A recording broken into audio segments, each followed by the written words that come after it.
Good morning. Good morning. Good morning. I see that we are ready to start. I think we're ready to start. Kelly, I think Darren is waiting to be let in.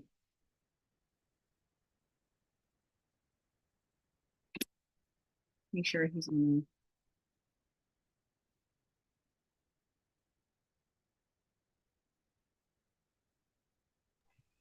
Melita, I would make sure he's not trying to get into the executive session link. I was just thinking that. Tell him to scroll down further.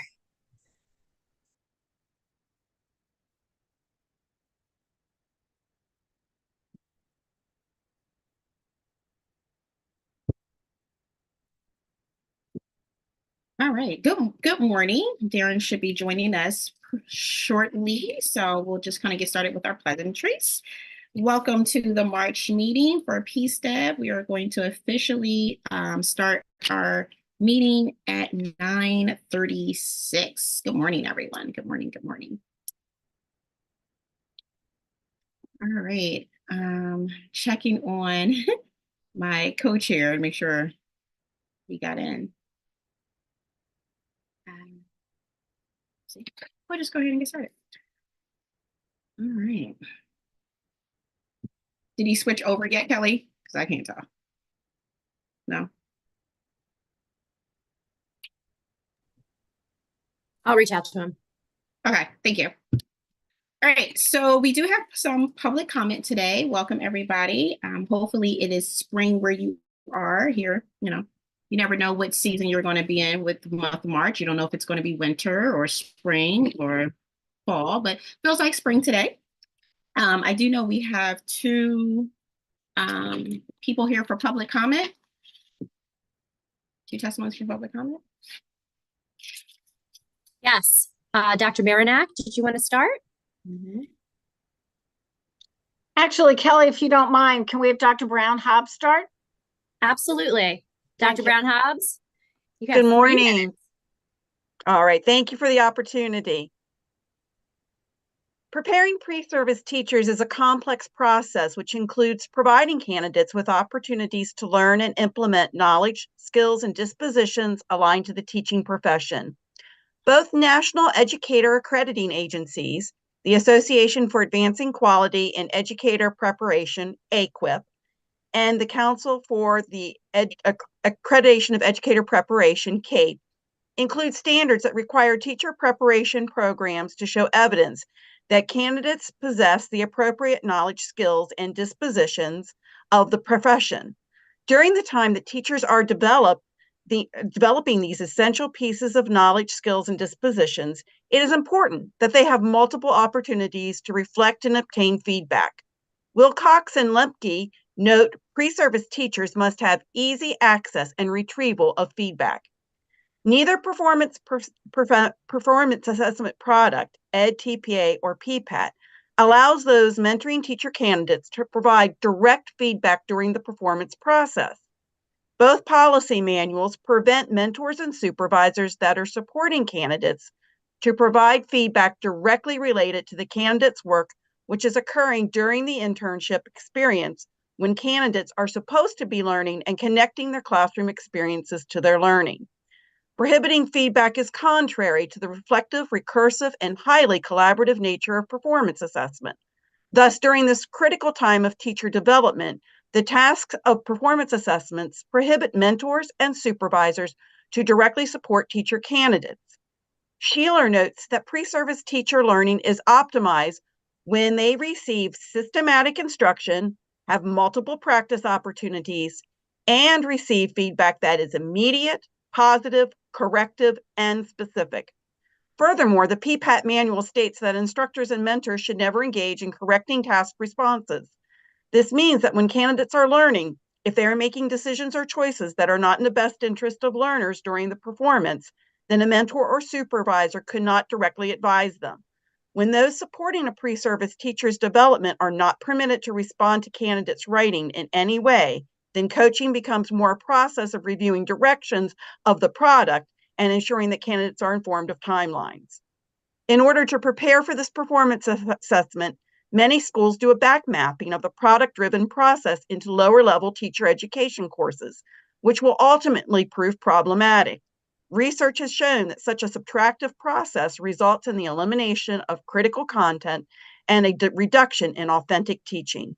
To this end, the performance process takes away from critical time in a pre-service teacher's development to be coached and to benefit from constant feedback of supervisors and mentors who possess the very professional knowledge, skills, and dispositions that candidates need to develop and implement. Thank you for the opportunity. Thank you. And I know we have one more for public comment. Yes, Dr. Barbara Marinac. Thank you. Thank you, Kelly. Good morning. I'm Barb Marinac. I'm the Dean of the School of Education here at Mount St. Mary's, and I thank you for your time today. I would also like to discuss several important issues related to performance assessment products. First, national data indicating teacher candidates of color and those from linguistic minority groups are failing at TPA at disproportionate rates should concern all those charged with preparing teachers. The conclusion of several large-scale studies call into question the overall reliability and validity of these products. In addition, numerous concerns have arisen in states who mandated EdTPA in recent years. Contrary to material produced by Pearson, only 13 states currently require a performance assessment product. New York and Washington were the first states to mandate EdTPA, followed closely by New Jersey and Delaware.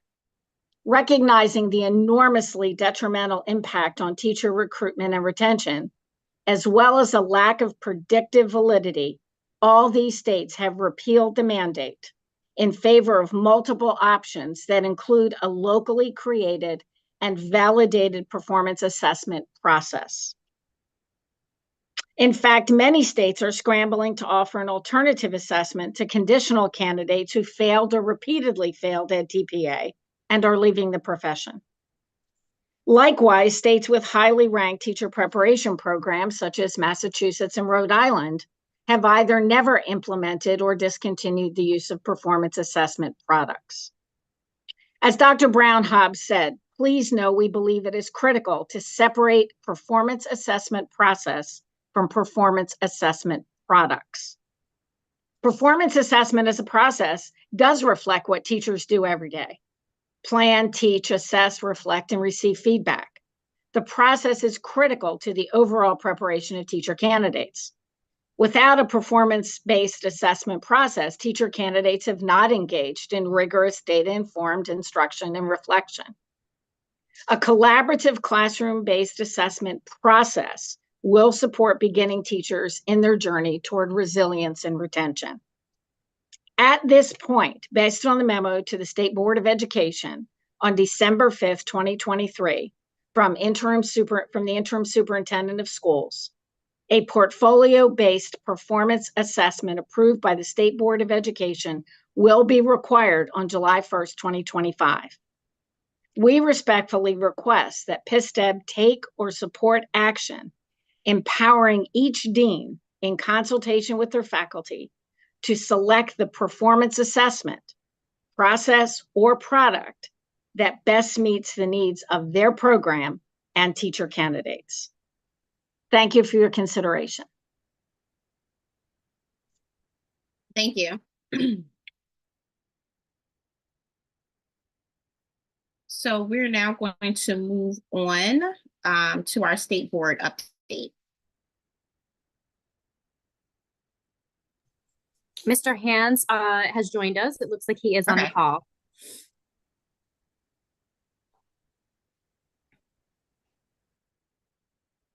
Good morning. Can everybody hear me? Yes.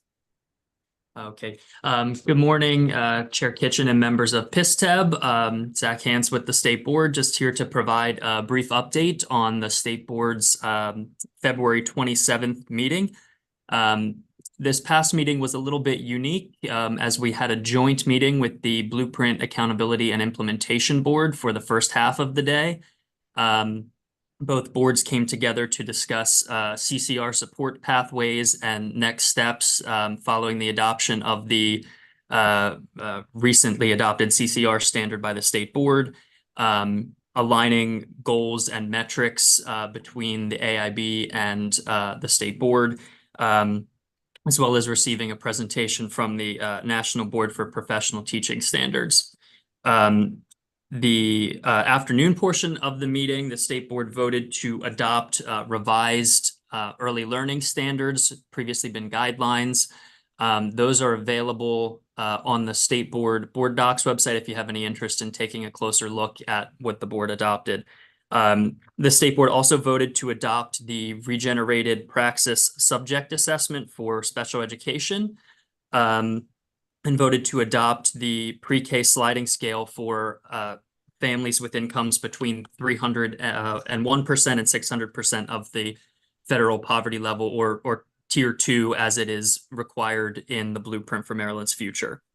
The state board also voted to oppose a number of curricular mandate bills and a couple of other bills. As you know, this time of year with the legislative session, things are moving quickly.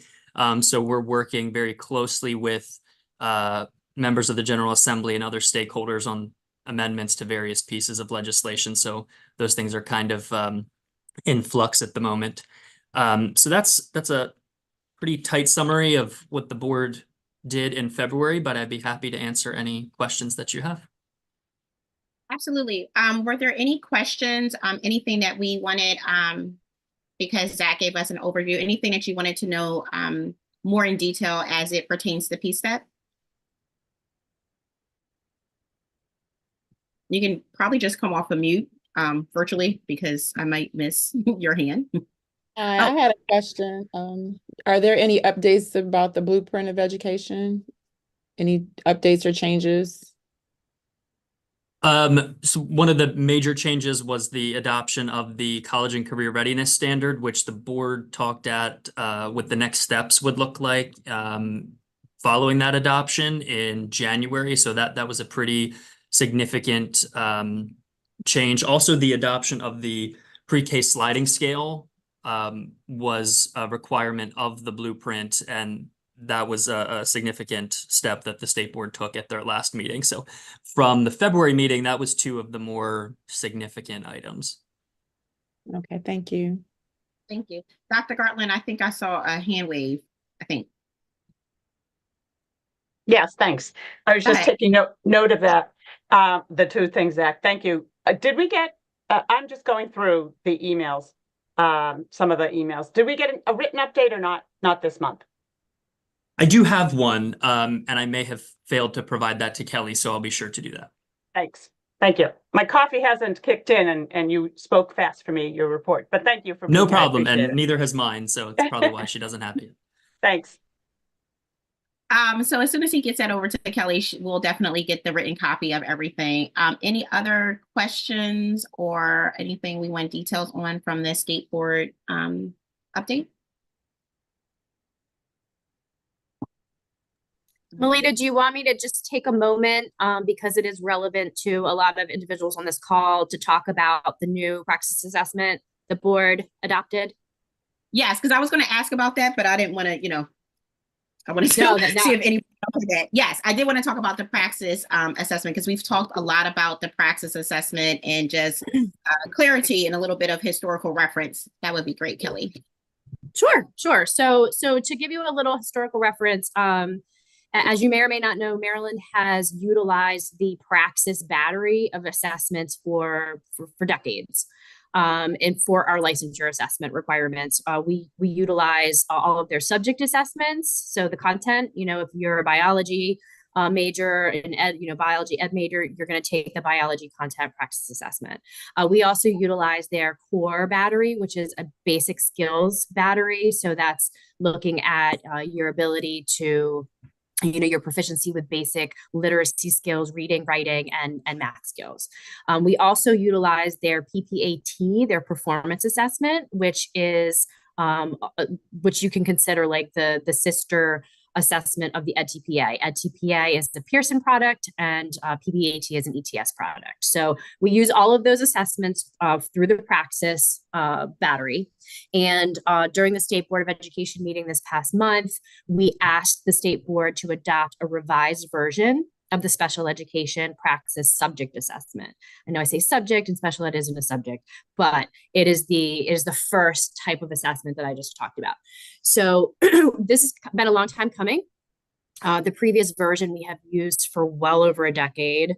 I want to say that it changed like around 2010, maybe.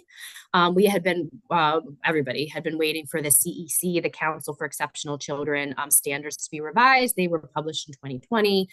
So ETS went to work and regenerated their assessment to realign with those new standards. So that's the biggest reason why that particular assessment was revised. The State Board of Education did approve the adoption. So memorandum is going out, I believe today, at the latest tomorrow, to summarize for all of our educator preparation programs and our local education agencies, to summarize that change, what the new cut score will be, and then there's a transition policy. And just so everyone on this call understands, our standard transition policy is that we will accept the older version of the assessment for two years after we cut it off and say, okay, starting, don't quote me on this, don't write this part down. But say starting September 1st, I think it's September 1st, 2024, that's when the new assessment will be absolutely required. So the old one won't be available anymore. That's how it works. But if someone took the old version prior to that date, we will allow an additional 2 years for them to submit that. So if you've got an individual who's just started their junior year, they've passed that assessment and they need another 2 years in order to apply for licensure, that should give them the buffer that they need in order to use that older assessment. So more information forthcoming in the memorandum. And certainly if you have questions, don't hesitate to reach out to, depending on who you are, either the Office of Program Approval or the Office of Licensure, and they will be happy to answer your questions. And it looks like Deb has a question. Of course, but did you say then for next year's seniors, you think in the fall, the new one will be the one that if they haven't I'm pretty taken sure and it's passed it? September. I'm pretty sure September 1 is the date. It's Okay. available now, Deb. To be clear, it's on the market. So right away, if you've got individuals that, you say, take the newer version, it's aligned to the standards we're teaching, then I have them go take it. But September 1st, the old one will no longer be available. Okay, thanks.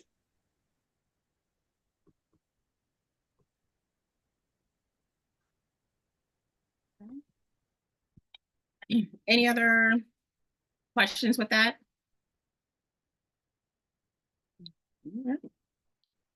Thank you. I don't think we have any more questions. Zach, thank you so much. I have a question. I couldn't get to raise my hand fast enough. I Oh, apologize. okay. I'm sorry, Ms. Bobby. Go ahead. That's okay. Well, good morning, everyone. I just want to know if the special education assessment is still going to be the one assessment, or is it going to be multiple assessments, like a cluster of assessments? So the particular assessment that was just adopted is what it's called a subject assessment. So it will replace the current subject assessment. I think, Ms. Bobbitt, what you're referring to is the fact that there's no standalone paper pencil pedagogy assessment for special education currently. Come July 1st, 2025, that's when the EdTPA or the PPAT will be required, depending on the institution and what they've adopted. So that will take the place of that paper pencil pedagogy assessment that other subject areas currently have to take. Okay, thank you. And to be clear, all areas will have to take it. I should have been clear about that. So even the special education, health, PE, those areas that don't have a paper pencil pedagogy assessment will still need to participate in the EdTPA or the PPAT.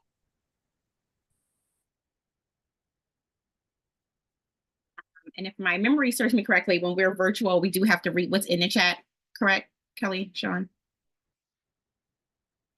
So there was a comment in the chat from Alex that just says, Ms. Canberra, that says the special education praxis memo was sent out yesterday at 10:30 a.m. So I think for the most part for my IHE colleagues needing to know that information. Thank you. Now, Kelly, just for clarification, this does not potentially impact current in-service educators, correct? the test scores is more so for the ed prep program and our pre-service teachers, correct? Correct. So the reason why it may be important to those that are already professionally licensed is if they would like to add an endorsement, we do still have that pathway where they can take the assessment. Now, mind you, come April 1st, they will also have to take the reading assessment, the tree, with that special education assessment to add the endorsement, but there still is a test-in option. So if an individual that's already licensed wants to add special education or another grade band because they took an old assessment, they can certainly sit for that new assessment. Okay, but if they took the old assessment, let's say in May, do they still need to take the reading assessment? To add the endorsement? Correct, to add the endorsement for Yes. special education. Okay. Yes, ma'am. Sorry, I have another clarifying question. So Kelly, you said if someone has already taken the old special education assessment previously, to continue an endorsement or to reinstate an endorsement with renewing certification, would you still have to do this at TPA? Or will you be able to continue your endorsements as they already exist as long as you recertify within your timeline? Right. So if you already hold a professional teaching certificate or license come April, you do not have to take the EdTPA or the PPAT. That is for initial professional licensure only. So once you've got that professional credential from Maryland, you do not have to sit for another assessment unless you want to and you want to add an endorsement. And in that case, you still do not have to take the EdTPA or the PPAT. Thank you. Thank you. All right, practicing my virtual wait time. Let's see if there's any other questions or comments. We're on the Brady Brunch screens. I have to toggle between two screens, so I just want to make sure I haven't missed anyone. Okay. All right, I think we're ready for our legislative update. And that was part of the handouts, correct? Yes, that was part of the handouts that went out this morning, and Ms. Crassley has joined us. I see that she's with us. Hi, good morning, everyone. Am I okay to share my screen? I know you all have the handouts. Absolutely.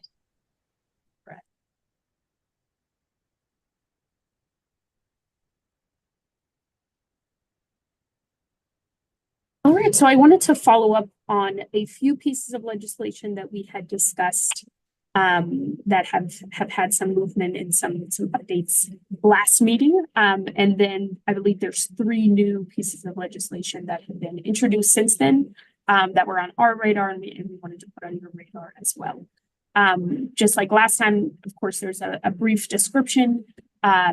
If MSCE took a position, I've listed that position. And for some of them, you'll see that it's updated to reflect as of yesterday. All right, so the first one was HB 75, Senate Bill 377. So this was Higher Education Teacher Retention and Development Program. So this is legislation that we had discussed at our last legislative update. I just wanted to brief you all that both versions of this bill in the House and the Senate have passed. It intended to add community colleges as institutions of initial eligibility for candidates that are applying to the Teacher Development and Retention Program, which was established last legislative session. So now teachers in community colleges, following the full passage of this legislation, which looks very promising considering it's passed both chambers, will be able to access this award if they're beginning in a community college. So there were kind of amendments to, I believe, the House version. The Senate version passed in full. And so we anticipate that a conference committee will likely be required to determine what that final statutory language looks like. But it is looking as though community colleges will be added as institutions of initial eligibility. For Senate Bill 143, so this is also legislation that was on our list in the February meeting. It opened up the option for teachers in the retirement and pension systems to be reemployed, not just at any local school, but also to work for central office in our LEAs. So this also passed through the Senate. You can see it's a vote of 46-0 and has been referred to the House Appropriations Committee for its first reading. Next was Senate Bill 84, House Bill 116. So this was teacher degree apprenticeship. This was an apprenticeship startup program specifically aimed at creating a pathway for teachers for current high school students, college students, and career changers. The pathway in the apprenticeship in general was going to be run by the Department of Labor and the CTE committee in consultation. There wasn't a mandated appropriation to this, but it did include that the Department of Labor could award up to $500,000 to sponsors to develop and launch this teacher apprenticeship program. So you'll see that there is a bit of an update here. MSTE originally submitted a letter of information. We did not take a formal position, MSTE and the board did not take a formal position initially. And that was because, you know, in our letter, we had kind of outlined some concerns that we had, though we were generally supportive of the idea.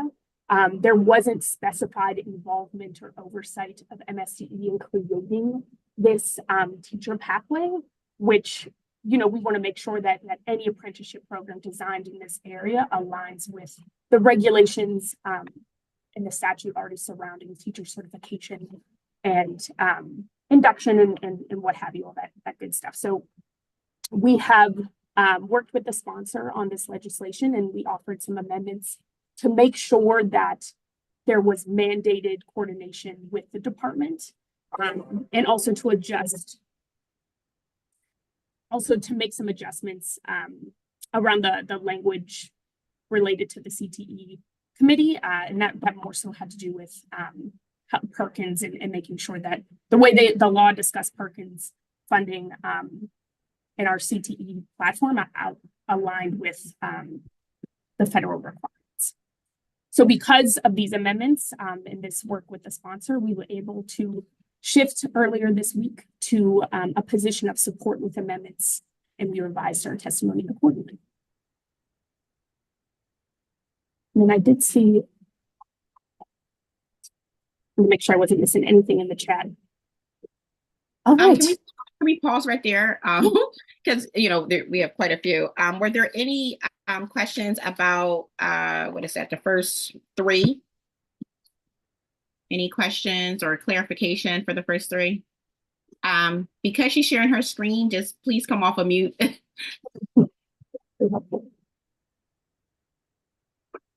Okay. All right. I think we can continue. All right, so our next bill was Senate Bill 771, House Bill 945.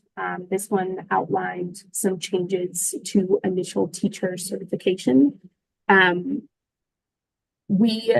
So MSTE, whenever we provided testimony in both the Senate and the House version, we decided to support with amendments, and we're excited to support with amendments. There's been a lot of collaboration with MSEA, with the state board, with the AIB to make sure that everyone is on the same page, and with the bill sponsors, of course. There were some amendments offered. So initially the legislation had said that for initial teacher certification, teachers or prospective teachers would have to take that content exam, and then additionally, they had listed 4 different measures, and it was kind of set up in a way that, you know, they would take the content-based exam and then one of those 4 measures. We or MSCE had concerns that these were conflating measures that demonstrate basic knowledge. So we've outlined those measures that demonstrate basic knowledge as the basic skills assessment and the 3.0 GPA. And we wanted to make sure that those were separate from the measures that assessed a candidate's teaching ability and you know, ability to enter the classroom in a place of confidence. So we kind of further sparse those out so that now candidates would take the content exam. They could either do the basic skills assessment or have a 3.0 GPA, and then that next tier would be the induction program or the national portfolio assessment. So again, those were amendments that were offered, and that testimony in general was offered after collaboration with MSEA, with the AIB, to make sure that everyone was moving forward on the same page for the best general outcome. There was also some, if you recall, that there were some changes to credentialing of requirements for candidates that were out of state and seeking to be certified in Maryland. And we also had submitted some changes there to make sure that those candidates seeking licensure in Maryland don't face additional barriers. Good morning. I have a question. Oh,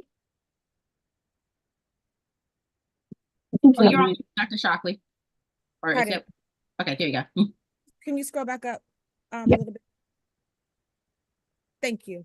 So just to clarify, the position with amendments for MSD, or the sort of point taken, was just to distinguish the requirements. MSDE has not taken a position on whether they agree with the repeal of the provision requiring a program to require a student to pass the nationally recognized portfolio, or alter any requirements outside of a 3.0 with the repeal of the basic literacy test. Is that correct? I'm sorry, I'm having trouble. Could you restate that again? Okay, so originally, because this got a lot of buzz, and I asked about it in the last meeting as well, and your replies have always been helpful. So, so this bill originally, repeals the requirement of the teacher preparation program to require portfolio-based assessments that we were hearing public comment about today, and as a graduation requirement. So just to pause there, in SDE position, it sounds like the testimony was just specific to sort of articulating and outlining and separating the requirements. That MSDE did not take a position on whether not to repeal it. Is that correct? Or so and Kelly, I'll let you speak to this as well, but we did not. So they repealed the requirement, correct, for everyone to have to take this, and they had moved it down as like one of 4 options. And MSCE amendments propose that it stays as one of, instead of now 4 options, they're broken up into 2 categories. So it still would not mandate that for everyone. It would be the induction program or the portfolio assessment. And then Kelly, if you want to also check me on that, because I know you've worked closely with them on this. No, that's absolutely correct. And I do want to share that there are still conversations ongoing about these bills. But to answer Dr. Shockley's question, MSDE and the State Board of Education, in partnership with the AIB, did support these bills with amendments. So should the amendments that we discussed at our testimony be put in place, then we are supporting the bill. Okay. And with that in mind, which I understood, I just wanted to clarify what those amendments articulated and how far they went or not to lean in favor of whether they were repealed. And so what I was asking is that it sounds like that the amendments purposefully were to outline the what was just described. And I just wanted to clarify my question, which I think I got an answer to. So thank you. Okay.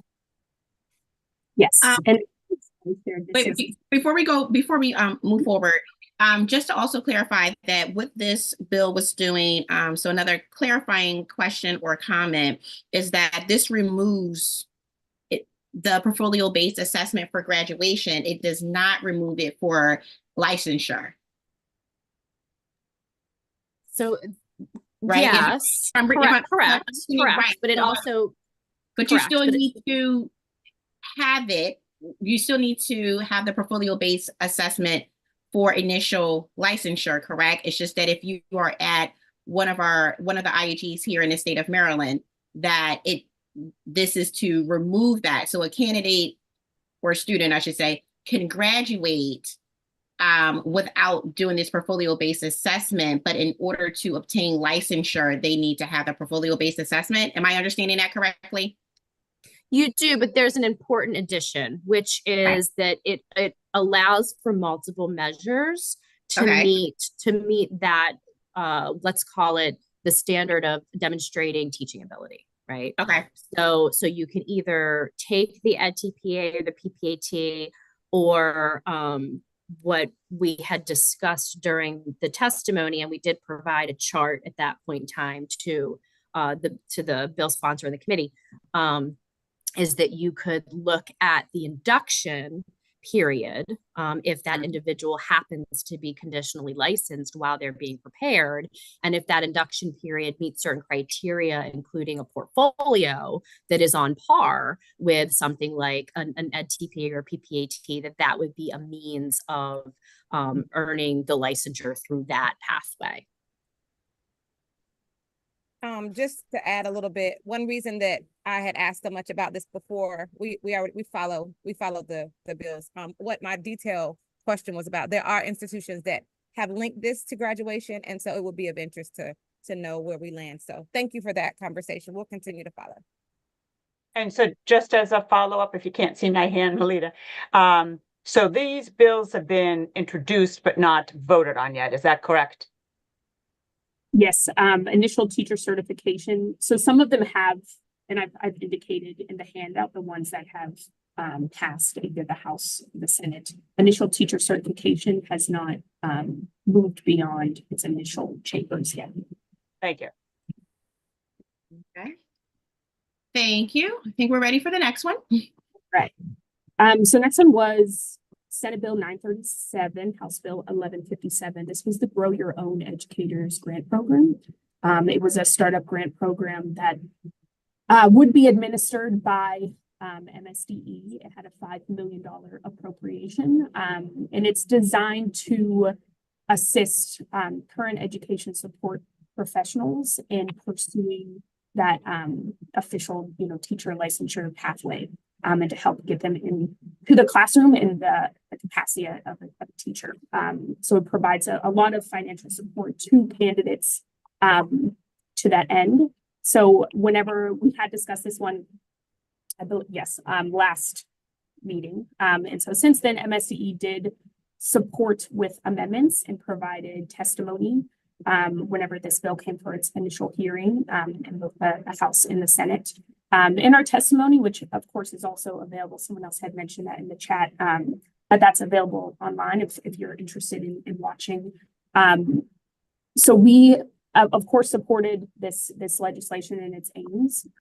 Currently, the grant is limited to specifically education support professionals. And so MSDE had proposed the amendment to allow this grant program to also be open to teachers with conditional licensure that are pursuing their full licensure in the state. And so that was our amendment that we had also put forward and socialized again with MSEA and the bill sponsors as well.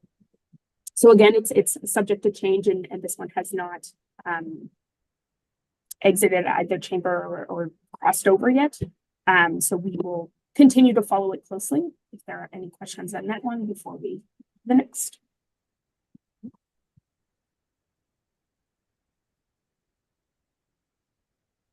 All right, House Bill 1191 on the Interstate Teacher Mobility Compact.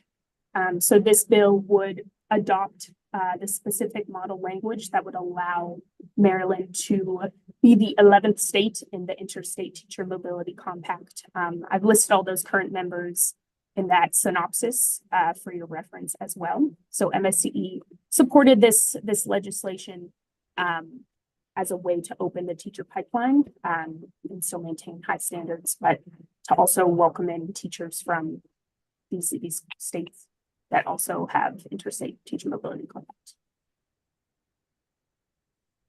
For clarification, Kelly, I feel like we talked about this at one time when we were having a conversation about loosely using the word reciprocity.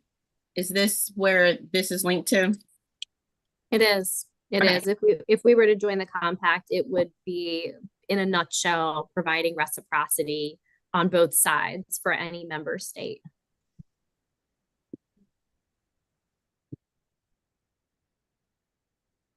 Sorry, I was looking for my hand, Melita. Is it okay if I ask a question? It is. When she's sharing, I can't see everybody, so just come off of mute and start talking. I couldn't find my raise hand feature anyway. It's been a Okay. while. Just come off of mute. Just in looking at that list of states, do we have any idea if our neighboring states, such as Pennsylvania, West Virginia, Virginia, or Delaware, I know that your job is not to track other states and what they're considering, but do you know if our immediate neighbors are considering joining this compact? I don't know off the top of my head, Jacob, but I can really quickly look while we're talking because it's right on their website. The ones Awesome. that have Thank you so much. pending legislation.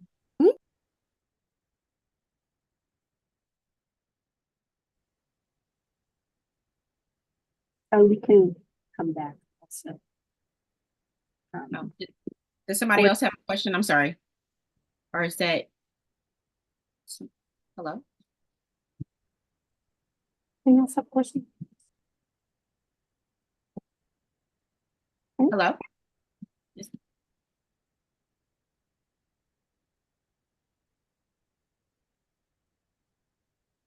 All right. So our next one was Senate Bill 1102, House Bill 1426.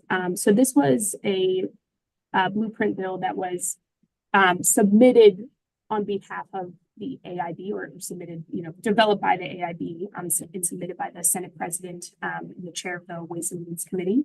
So it encompasses many different provisions related to childcare and to pre-kindergarten and state CTE goals. But there was also one important shift that we wanted to flag in relation to the National Board Certification Fee Incentive Program. So the language in this bill allows our administrators and our instructional coaches to enter to be eligible for National Board Certification, that fee incentive program, and to enter the career ladder as well.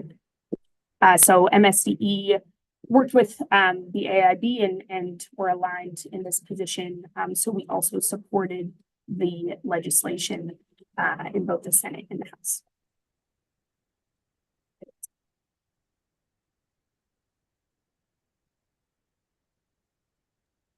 Sorry, it's me again. It's Jake. Do we know if that bill defines what an instructional specialist is, similar to how the blueprint defines what a teacher is?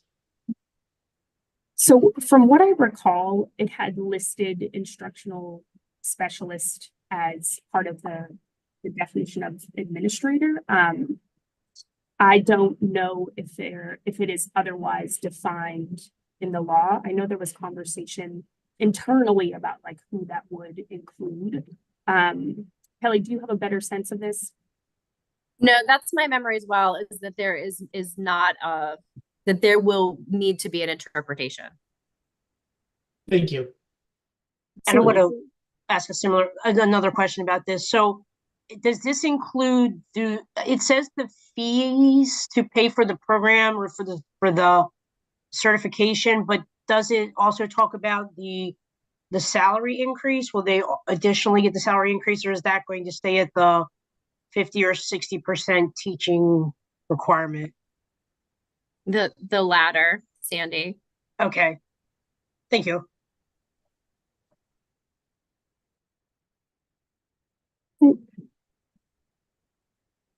All right. And the last one that I had wanted to show you all today was House Bill 1326, Primary and Secondary Education, Teachers, Retention and Support Policies, Guidelines, and Training. So under or in accordance with this law, the state board would be required to add guidelines involving research on successful approaches to teacher retention and to analyze information from our educator recruitment, retention, and diversity dashboard, which again was put into law last year with the Maryland Educator Shortage Reduction Act. So that platform is something that MSCE is currently developing, and a lot of the work that, including that review of research, including those methods to attract highly qualified teachers from diverse backgrounds, was work that Kelly had already led with the Maryland Teacher Induction Work Group. So, this bill kind of aimed to accomplish or some of the work that was already underway at the department. So we did not take a formal position on this legislation.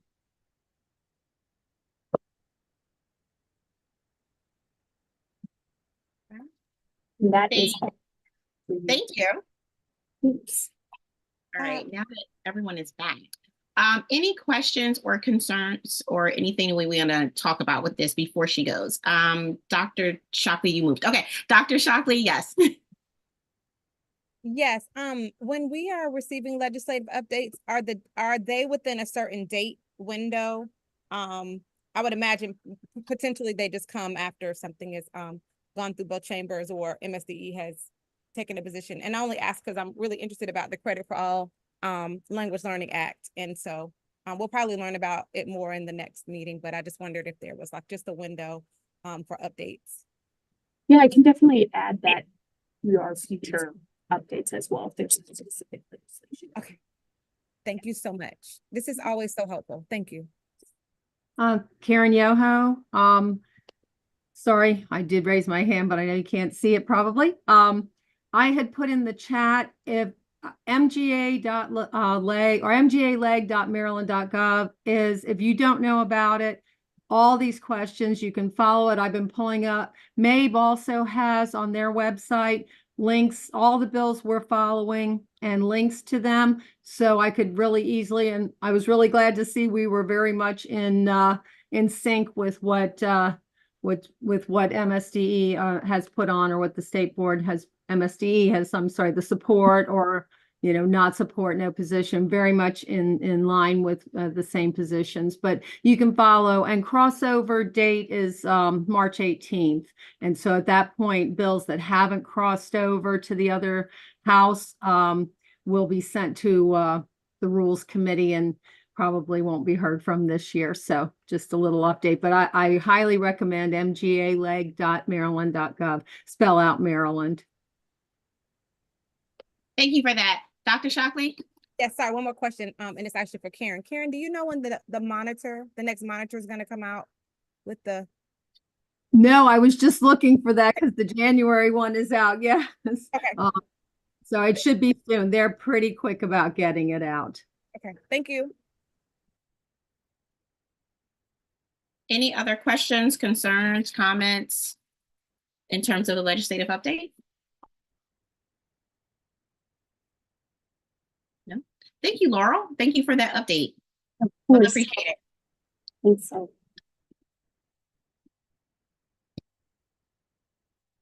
Okay. Announcements, moving down to our announcements and communication update. So I'll start with the board members. Any announcements?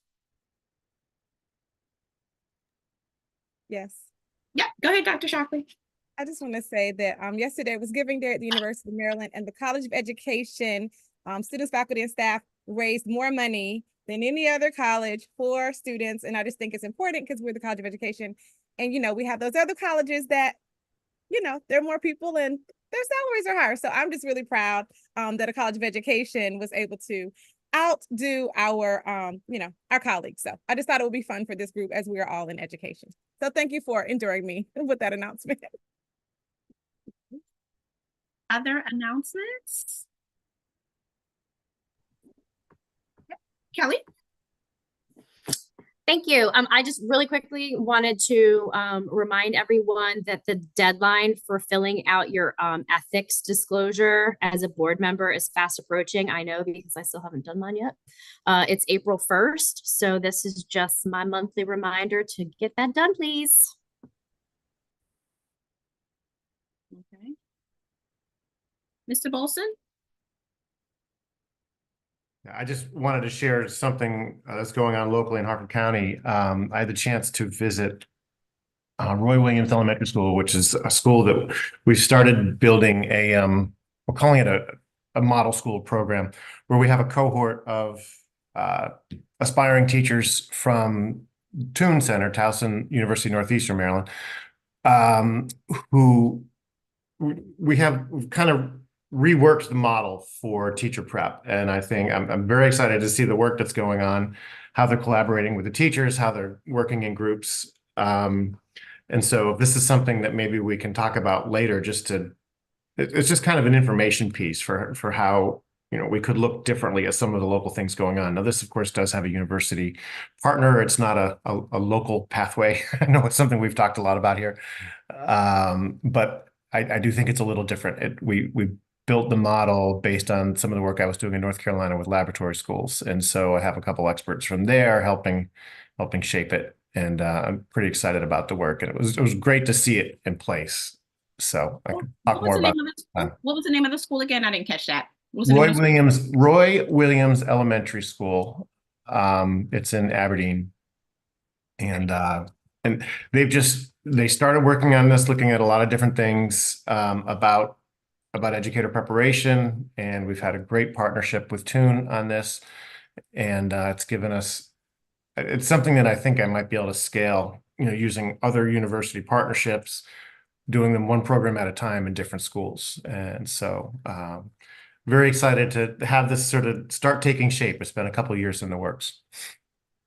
Thank you for sharing. Ms. Bobbitt?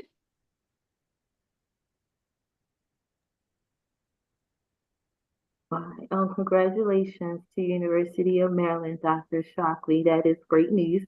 I just wanted to share that I am a teacher at Booker T. Washington Middle School. I've started my career there as a paraeducator, and I've also started my teaching career at this school. And we have had a very negative reputation over the years. And I just wanted to say that in the school year of 23-24, our school has the Baltimore City Teacher of the Year, Mr. Jerry Perry. And yesterday, my principal was voted as the Heart of the School's principal for 2023-2024. So I just wanted to share that. And I'm very proud of both of them and happy that I have the opportunity of providing the service of education with the both of them. Thank you.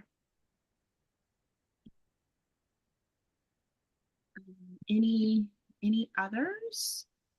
Any other any announcements from the cat? I'll make sure, if the cat had an announcement, any announcements, it's so fine. Any other announcements? Dr. Shockley again. Yes, Dr. Shockley again. So Maryland Day, which is for basically anybody, you're welcome to come. You see this M behind me. That will be a buzz. You can come and have free. Did you hear me say free? You got it. Food, game, and fun. Bring the family, bring your pets, bring your neighbors. And of course, the College of Education will have a booth and a table, but it's for the whole campus. And so come join us. I put the link in the chat for you in the video from last year so you can see it, but it's April 27th. It's from 10 a.m. to 4 p.m. We are hoping for a beautiful spring day, and it's just a great opportunity to connect with other Marylanders. And even if you don't live in Maryland, that's fine. You can come too. So thank you. Thank you. All right, in terms of a communication update, as your chair, I am still communicating with some of the things from last meeting.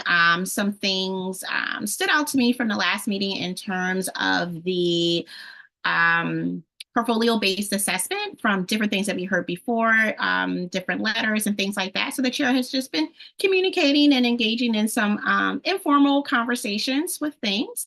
So still working on that as your chair. So continuing to have the conversations and just asking some difficult questions and asking lots of clarifying questions just to understand what it really feels like for students and what it really looks like, and making sure that I have a snapshot from many of the institutions around the state and not just one particular bird's eye view, if that makes sense. So just been having some conversations with different higher ed institutions, with different students, and just gathering more information about the portfolio-based assessment.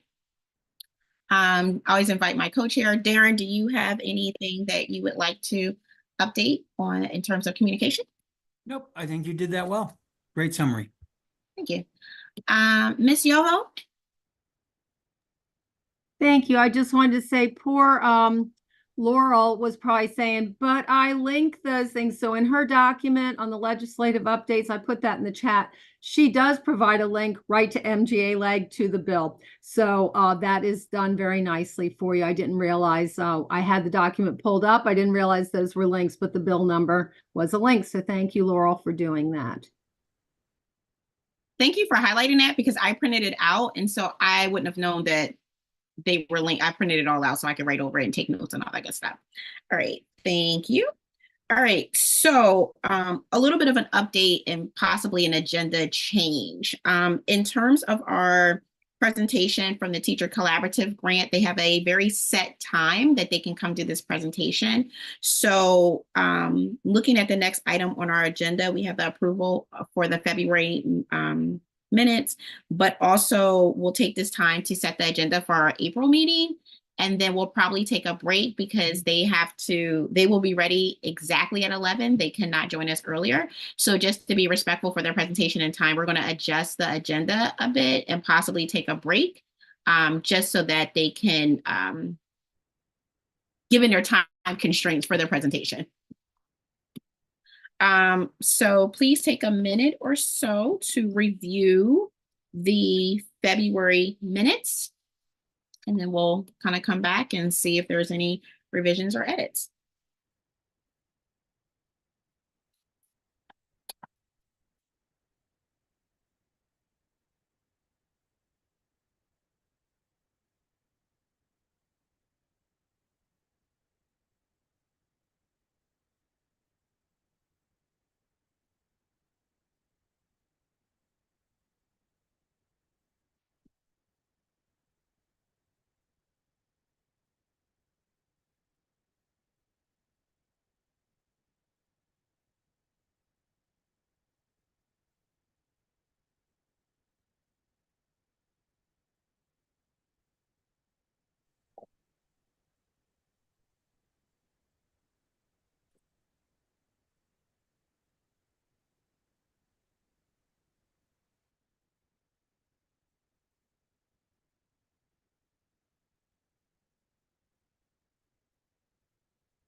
Any revisions or edits to the February minutes?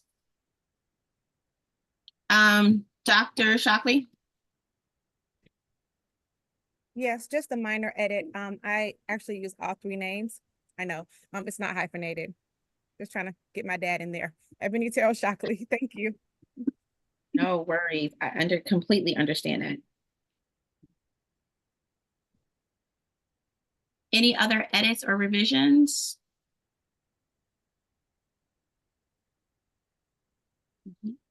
Without objections, we will approve the February minutes as written with the revision, with the one revision. Thank you. All right. Moving on to our April agenda.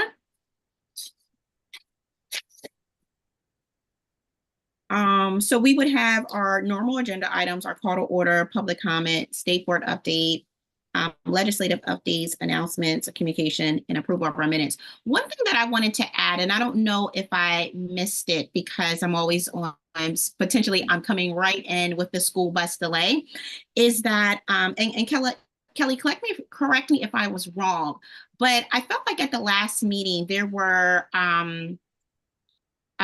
guests from Pearson.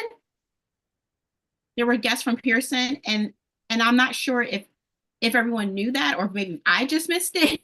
And so I would like to kind of add back into our agenda recognition of guests. I didn't know if I just missed the announcement that there were guests from Pearson at the meeting, or if I was maybe the last to know. I don't know. Did everyone else know that there were some guests there from Pearson?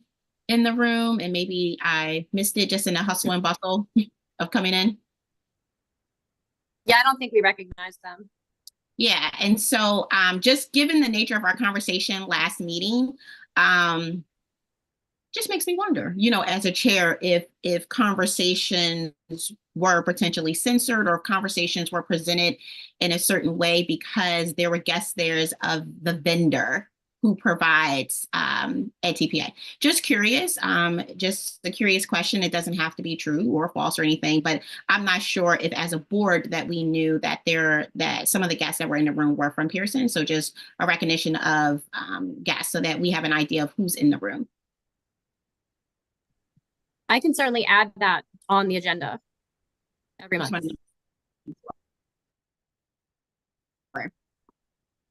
I thought I saw a hand pop up.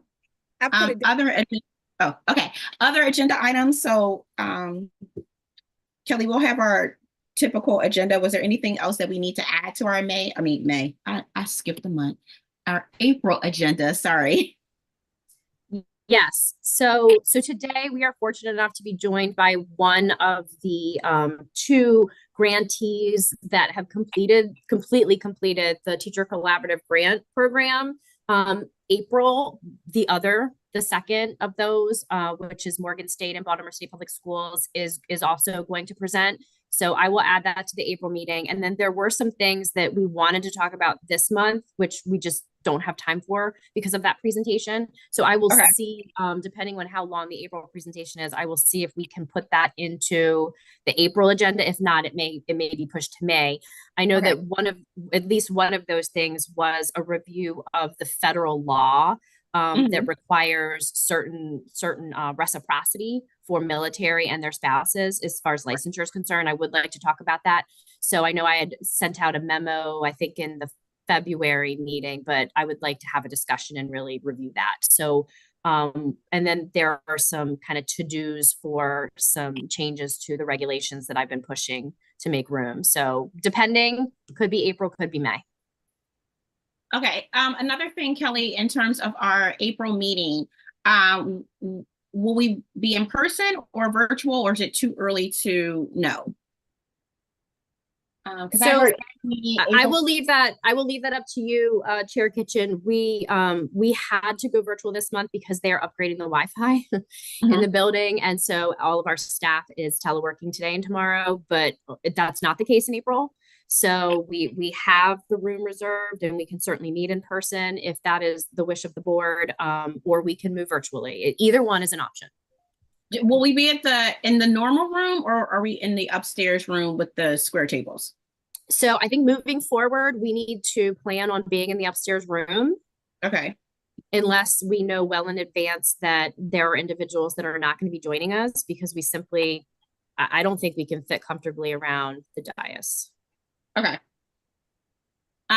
Questions about, I guess, the April meeting. I'm going to go with Dr. McGee first and then Dr. Shockley. Dr. McGee?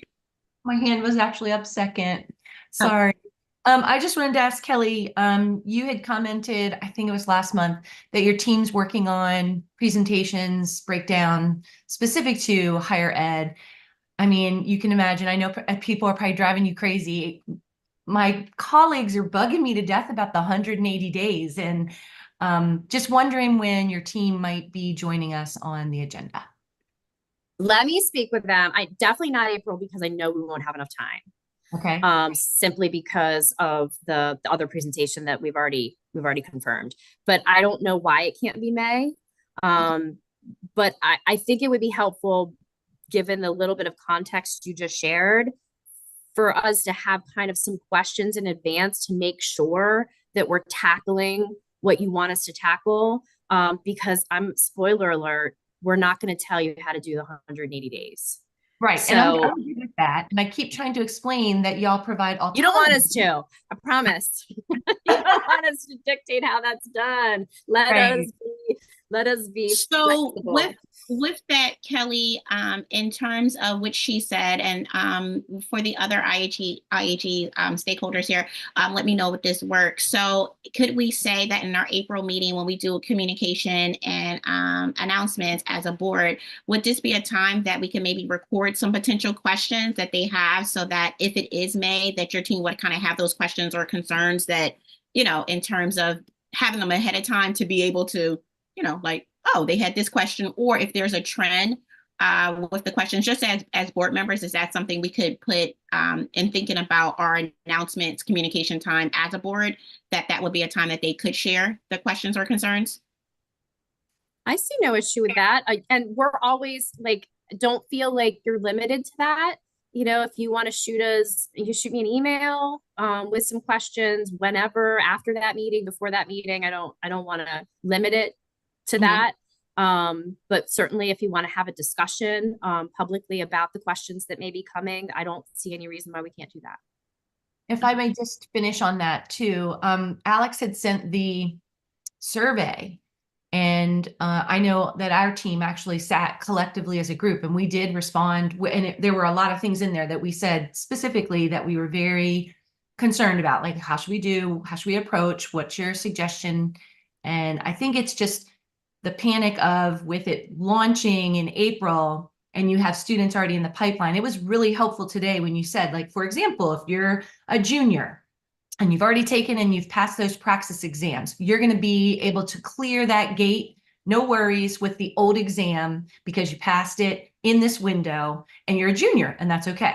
So I think it's those kinds of things, because all of the roadblocks that are in the way in the higher ed world are catalog changes, and it takes over a year sometimes to get those changed. So there's that concern around people who are already in the pipeline. What is going to be expected of them for their days in the field if they're already in their program? So it's just little nuggets like that. Yeah. I don't think it's really. Yeah, I think that's a great way to phrase it, Christine, like scenarios.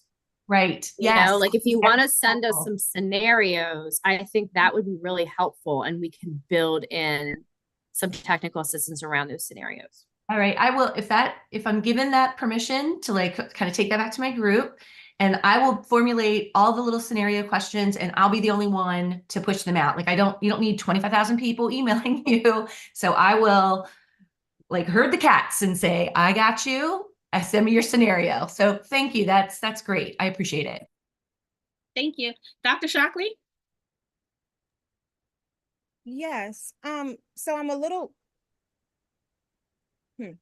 So at the end of the February meeting, I brought up almost the same conversation that we were just listening to about the days, and the responses. So there was part of the response that was that we would talk about it at the March meeting. So I understand that the agendas vary, etc. And I'm just a little confused about, I guess, how we move forward on items, agenda items, and how questions are raised and when it's appropriate to raise them. But I do appreciate the opportunity for any IHE or anyone of interest to better understand how we are going to have our candidates, as just described, move forward, and whether or not, I believe in the last meeting, we should ask anybody to codify that language for the year. And so it sounds like April will have some scenarios, but I'm deeply concerned. I just like to say that. The other thing, Dr. Shockley, before you move on, because I want to make sure that, because we never want our EPPs in a position where they feel concerned.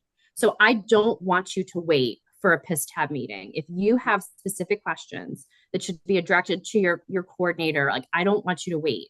I want you to be working with our team. Sure. So I'm concerned just about not just sending it to MSDE, but also concerned about how PSTEB organizes the opportunity to introduce, respond, and address the concerns. Both of those, I just think we should reflect on. I'm just asking that we do that. So, yeah, so let me jump in here. In terms of the 180 days concerned, or just in general concerns with PSTEB? I'm specifically referring to this similar conversation that was started at the February meeting. So yeah. Ben, because I had my hand down just briefly and then Chris broached the subject, so I put mine down.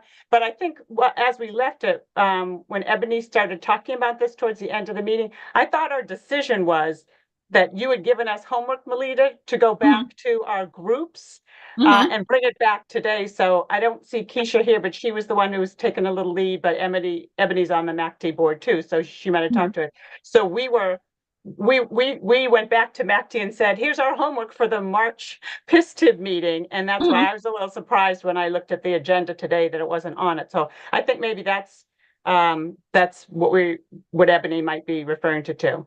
Okay, so, okay, two things here. So whenever there's a, Dr. Shockley, whenever there's a concern, like, yes, I will say like, hey, can you go back and do this in terms of your stakeholder groups and bring it back?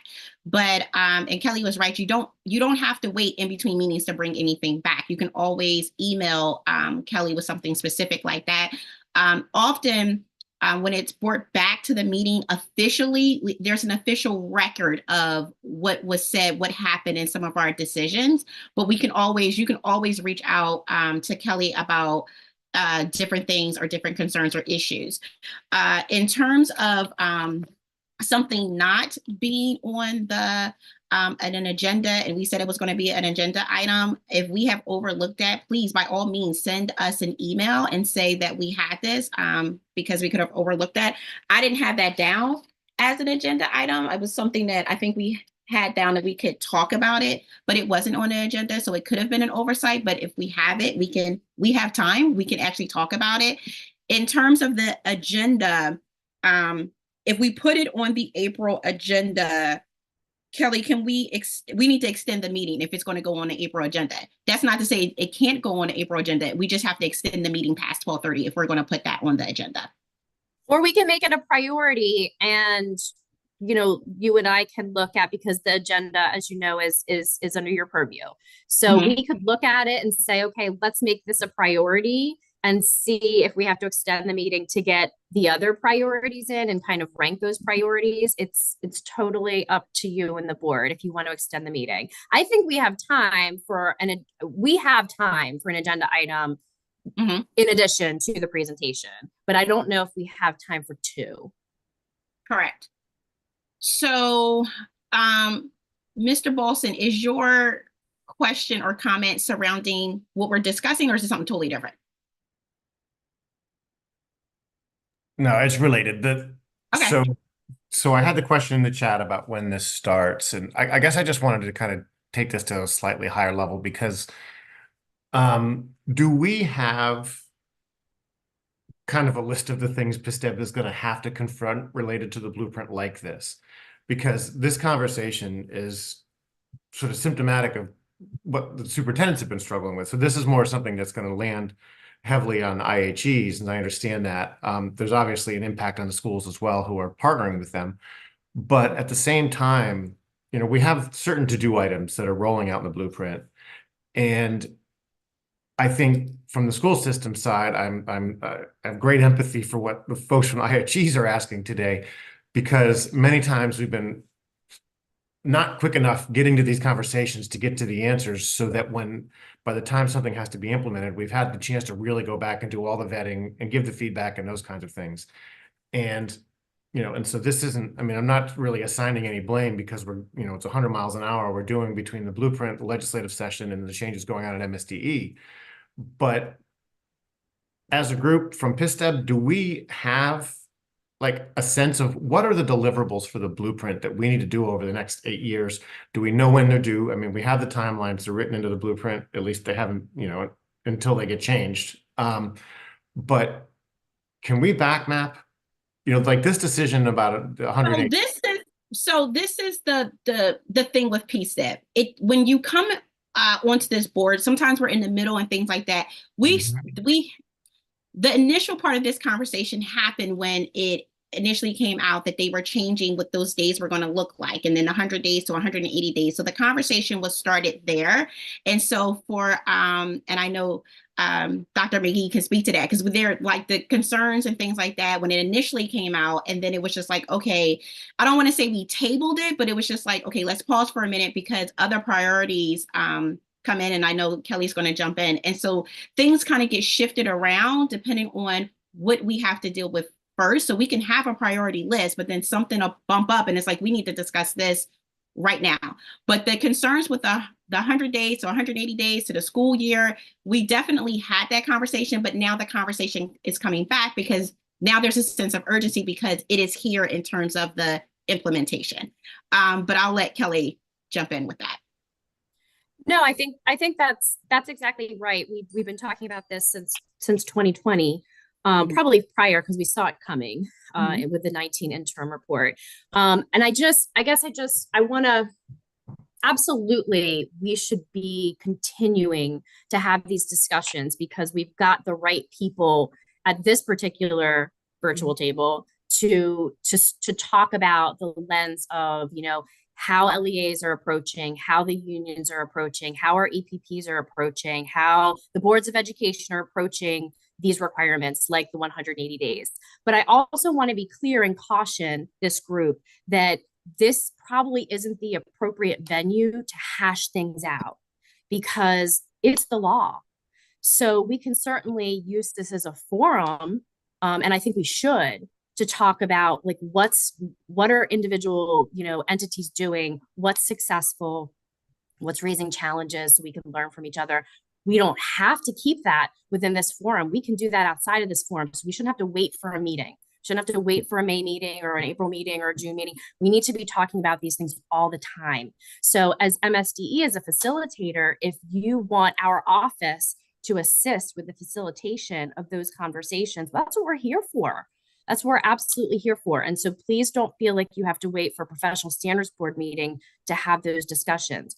The 180-day specific, and I know we're talking about blueprint as much larger here, but to address the 180-day requirement, I know our EPPs have been thinking about this for years, and I know our LEAs have been thinking about this for years. So we should talk about some of those challenges and successes.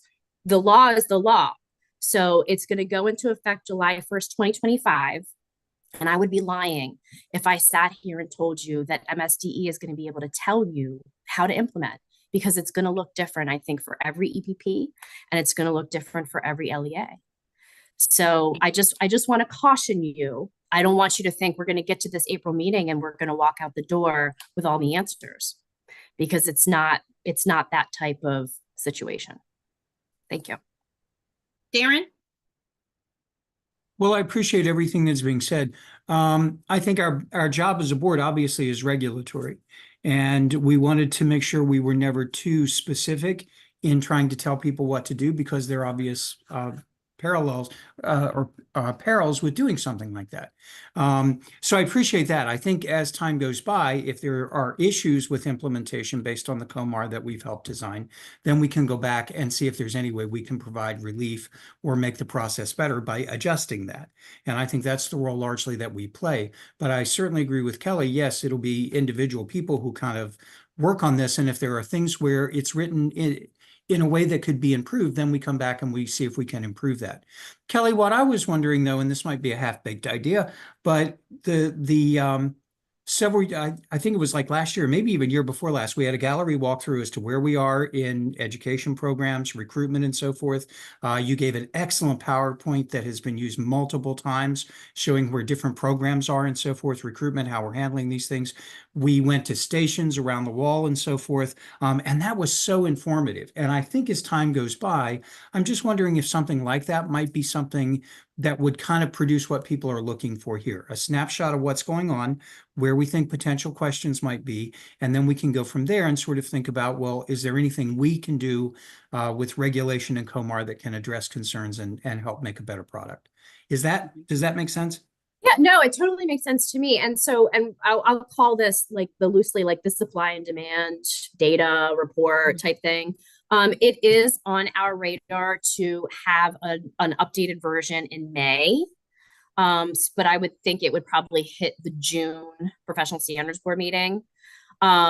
With that being said, a big caveat, I will just own this upfront, is that the data that will be missing is the data from our educator preparation programs, because MSDE has pushed that data collection to October. And there's a memo going out about that. So everything else, like staffing data, can be updated, but there is, and that is a critical component. But I also don't want to wait until, you know, next January to get you that data. So, or to do the entire presentation. So it's on our radar. I agree. It's something that I'm shooting for June, if that's okay with the board. And that being said, I thoroughly agree with what Dr. Bolson said, that I think sort of a flight plan of where we're going to go, what challenges are going to come, it would be also very helpful as well, because obviously things are going to take some priority over others. Dr. Bolson, did you put your hand in? I took it back down. Okay, thank you. And I apologize. I was addressing you as Mr. Bolson, and it's Dr. Bolson. That it's very important to me, so I apologize for that. I respond to lots of things.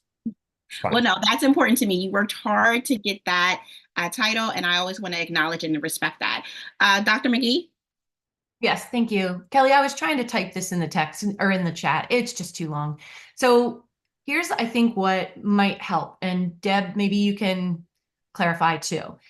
That scenario was perfect, on point about the praxis. So I think it's not how to implement the 180 days that we're confused about. It is the expectation, the cutoff. It's more about the students that are already in what we call catalog years, already have expectations. And it says in there that they explicitly will be serving 100 days minimum in our schools. So I guess the question is more about, for our students that are already in, will they also receive that grace and that be permitted to complete, since they already started the program prior to July 1st, 2025? They were already in a catalog that says they're 100 days in the field.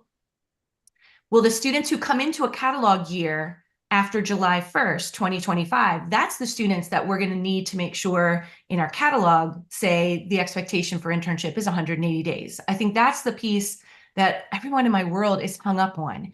And I've never asked it that explicitly, but today when you did that praxis exam, I was like, that's what I need to take to kind of like a transition that grandfather plan. Yeah. So let's not use grandfather. Sorry. We can't grandfather the law. Sorry. But I think that we can work on, and I know Alex is on the call, I think we can work on maybe some options, some optional transition plans that EPPs could consider. With that being said, the law says beginning July 1st, 2025, candidates that complete a program will participate. And I want to be clear on this, Chris, because it doesn't say 180 days. It says equivalent to a full school year. And I think that's an important distinction. And those of you who have been on the board for a while know that we have gone back and forth about this specifically. And that the AIB actually is one of the entities that came out and said, don't put the 180 days in reg, just use the full school year terminology. And so that's been very purposeful by this board. So I want you to bear that in mind, because working with your LEA partners, your partner school partners, you need to define, what that equivalent to a school year looks like. And so what I'm saying is I'm tasking Alex to go back to her team and start thinking about, well, what are some ways in which that could potentially look like, but certainly not the only way it could look, because you don't want us to tell you the only way. You don't want us to tell you the only way that it looks. And so I'm thinking that because we have so many EPP professionals on the call, it would be great to come to that April meeting with the same thing. What are some options that your EPP, I know you guys have been talking about this for years, where did you land? And if you haven't landed, what are you grappling with? What are the things that you're looking at? And what are the challenges associated with each of those things? And that's why you haven't pulled the trigger, right? Because then maybe we can have a conversation with our LEA partners at the table and our union partners at the table. Let's try to problem solve those specific challenges that you've identified for that particular option. I think that would be a great discussion. I think much, much better served than kind of coming and just rehashing the concern, because we all know the concerns. We've been talking about them for 4 years. But I would really recommend come to the table with specifics about what your EPPs are thinking about, and identifying, like, this is why we're hesitant about this particular scenario. So for clarification, if I may, and this is probably, I apologize for my ignorance on this. POMAR say that a full school year for students is 180 days, 190 days for teachers? You mean other COMAR? Other COMAR? Other COMAR. Yeah. It does, but that's okay. That's okay. You see how we can be confused by that? Absolutely. Okay. And the current interim report said 180 days. I get it. So I get it. It's equivalent to a full school year. You're absolutely right, Dr. McGee. In Maryland, a full school year is 180 days. Okay. It's a lot of dots. All right. And also, Melita, our chair, I just want to say one thing that we keep prioritizing and bumping down too is the science of reading. We've got to acknowledge that at some point too, right? I was just going to say that we need to, I feel like we had it on the agenda. We took it off at some point, like outstanding item. That has to come back. Yeah, like that has to come back. And I think that we may need to plan for maybe May and June to be longer meetings, because we know some things are dependent on information or gather, or the presentation has to come from MSTE. So to make sure that we're allowing them time, it may be for the May and June meeting, we're going to go ahead and plan for a longer meeting so that we have the time to get those things done. Thank you. And I know it's been tough. It's been a full schedule, but that needs to be a priority for us, I feel, at some point. So thank you. Absolutely. Dr. Bolson? Okay, I think as the conversation is evolving, so it is helpful to kind of have a little reminder that this is more of a regulatory group than a guidance group, because we have the right collection of people that may not exist in other places to provide guidance. Because again, maybe I'm just sharing my own trauma as a superintendent, but it's been what things need to be written down. And so I know that's not entirely the role of PSTEB, but at the same time, once we start figuring out, because one of the things we've been struggling most in the schools, and I'm sounding like this may be the case at IHE level also, is we're having conversations that are giving us ideas, and sometimes we're hearing things from AIB, sometimes we're hearing things from MSDE, but we're unsure who's providing the written guidance. And the example that we've been using now for a couple of years is that definition of a teacher that caught us all. You know, Harford County's paying extra money because we didn't have the definition in time. We had to do our negotiation. And now I'm in a fight with my union still 2 years later, because we didn't get the guidance we needed on time, which was really interpretation of the law. I mean, because there's a lot written in the law and we know we have a lot to keep track of. And so maybe a recommendation for April, because this isn't really regulatory, but I think it'll lead us to any regulatory moves we need to make sooner rather than later. Because if we're not clear, if there need to be adjustments to the blueprint, it's too late to get them done in this legislative session. I mean, not entirely, but we really have to get working fast. So, I mean, in the next few months, if there are things that, you know, we go through with the IHEs to learn that, you know, some little change or something about what a candidate's experienced needs to be clarified in the legislation, we've got to be rock solid on what that is, you know, just a few months from now, so that we can be sure it gets into the next legislation, so everyone can move into the planning and the scheduling of the students' experiences, you know, before the summer of 2025. And so to me, it's kind of bouncing in and out of the role. This is a really great place to have the conversations, to surface these things. And I'm not trying to have PSTEB overstep its role, but make sure we're prepared to give the guidance in a timely way. And so I understand things have been ongoing and things have kind of come on and off the agenda, and I get that we have a limited amount of time to work, but that's kind of where I'm coming from with this. And I appreciate the work of everybody. We're all still drinking from a fire hose with this legislation 3-4 years later. And so that's where I was going. So I don't know if we can get closer. There's a difference between what we discussed and what we think we've discussed and what we're willing to put in writing, because that's really what we've struggled with in the school systems, that, you know, at some point we need it written down by either MSDE or AIB so that we have something to work from and start making decisions. Okay, so I need to table this discussion. I don't want to in this discussion, but I do need to table the discussion because I want to be respectful of the presentation and the people who are here. So Dr. Shockley and Ms. Bobbitt, like, hold that. And so once this presentation is done, I do want to kind of go back because I don't think we finalized our agenda for April. And so I do want to come back to that. So write it down, hold it. And then after the presentation, I do want to kind of circle back to this. And then I see that our guests are here.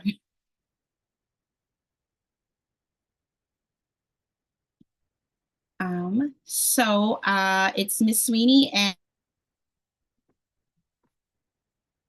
good morning, Miss Julianne Dibble. Good to see you, Julianne. Good morning. It's a pleasure to see you, Melita, who was a part of this project in the very beginning, and to be with you all this morning. Are you ready for us to go ahead? Yes, please. So my name is Julianne Dibble. I'm the Director of Teacher and Paraprofessional Development in the Howard County Public School System and the grant manager and lead of our Teacher Collaborative Grant, which was first generation funding and a partnership between HCEA, HCPSS, and Bowie State University. And I'm here with my colleagues, and I'll ask them to introduce themselves as well. Hi, I'm Jackie Sweeney, and I am an associate professor at Bowie State University, and we were in this partnership with Howard County. I'm also currently I don't know if I call myself a director because it's so new, but I oversee the para programs that we currently have. I'm also the reading coordinator, the graduate reading coordinator at Bowie State. Hello, everyone. My name is Corrine Gorzo, and I'm currently retired from Howard County School System, but at the time I was there, I worked under Julianne Dibble to support this program and to coordinate the professional learning and the other things that were going on to make the program successful. Good morning. My name is Whitney Hogans. I am the resource teacher for the Office of Teacher and Paraprofessional Development in Howard County. I also serve as an adjunct professor and university supervisor for Bowie State University. We do also want to acknowledge our Howard County Education Association, the president or the former president of whom was on our steering committee, on our leadership committee, and it really was the rich and robust partnership of the bargaining unit with Bowie State and Howard County that made this partnership possible. We regret that they were unable to be with us today.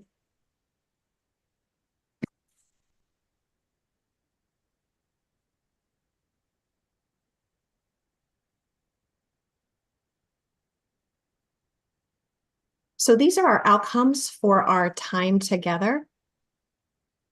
You take a moment to review them. We're really going to focus in on the second one to increase and deepen your understanding of our experience and our recommendations for the structures and processes and success factors that make supporting a cohort possible. We also want to lift up our cross-institutional collaborations because although we began with many of these, we certainly deepened those from our learning and growing together. And we are going to wrap up with lessons learned. And this is our agenda, how we're going to do our time. And we'll segue into our project overview. So we had lots of lofty goals for this project. And the first one was to, of course, diversify the workforce to try to get more underrepresented teachers into the classroom. We also wanted to respond to the teacher shortage. We wanted to infuse cultural responsivity into the curriculum both. And Bowie does a pretty good job of that with a lot of the courses, but we wanted to do it also through professional development. So we did some measurements throughout the project on that. And the biggest thing, I think, was to provide an equitable and affordable education for the students coming into the project.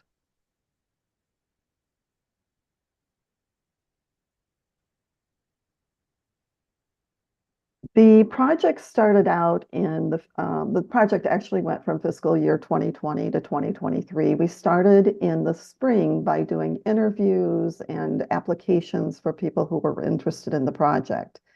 It was really interesting because I believe it was the last day, and Juliana Corinne, you can correct me if I'm wrong, but the last day, the last interview is when COVID came in and shut everything down.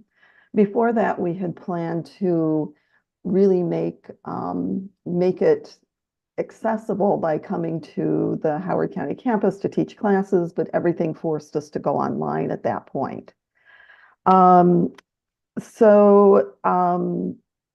we did that, we moved to asynchronous online. We didn't want to do asynchronous. We weren't prepared to do that either. So everything went to an asynchronous online course project. The paras were able to maintain their full-time jobs, and that was a little bit tricky in terms of, when are they working, when are they being a student.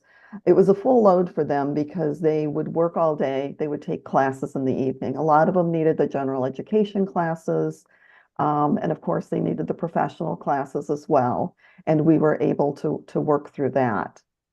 So a major financial barrier was also eliminated by this structure because they were able to keep their benefits and their paychecks, as well as have their courses paid for and their books were paid for.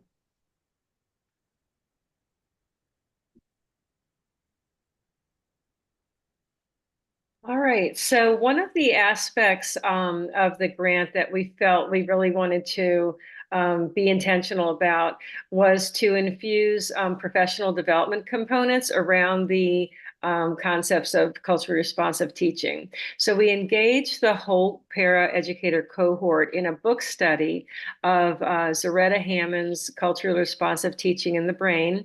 And the benefit there was that many schools were also doing that book study with their teaching staff.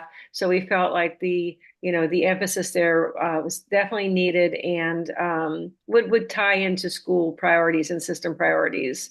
We also, as part of the 21st Practicum, we wanted to maximize the expertise and leadership of nationally board certified teachers. So we did that in a couple of ways. And one of the ways that we did that was we enlisted 23 NBCTs to be culturally responsive teaching partners, and each cohort member had one partner.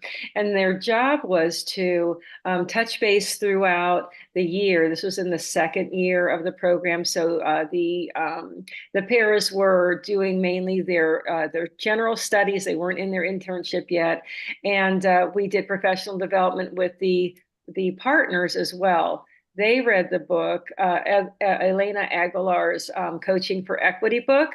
So they were in a separate study and a professional learning cohort of their own. And then what we did was we had 4 sessions a year, 4 online virtual sessions a year with the cohort members, some of which the partners were a part of. And we engaged in thinking and talking discussion around the content of those 2 books. And then it was up to the partners, the cohort members and their partners, to then dialogue together, set in a separate environment, and to reflect on their own teaching, to observe the teaching of their partner, and to talk about issues of equity in the classroom and how they were working to make sure that their teaching practices were equitable. And we housed all of the materials in Canvas so that both groups had access to those things, and the planning of those. This went on for 2 years of the cohort. So the second and third year of the cohort, we moved through this book, and what kind of forced was Julianne, Jackie, and I met almost every 2 weeks to not only talk about the cohort and to problem solve, but to plan this professional learning for both of those groups. And it led to a lot of ongoing just discussion in general about how to be supportive of the paras.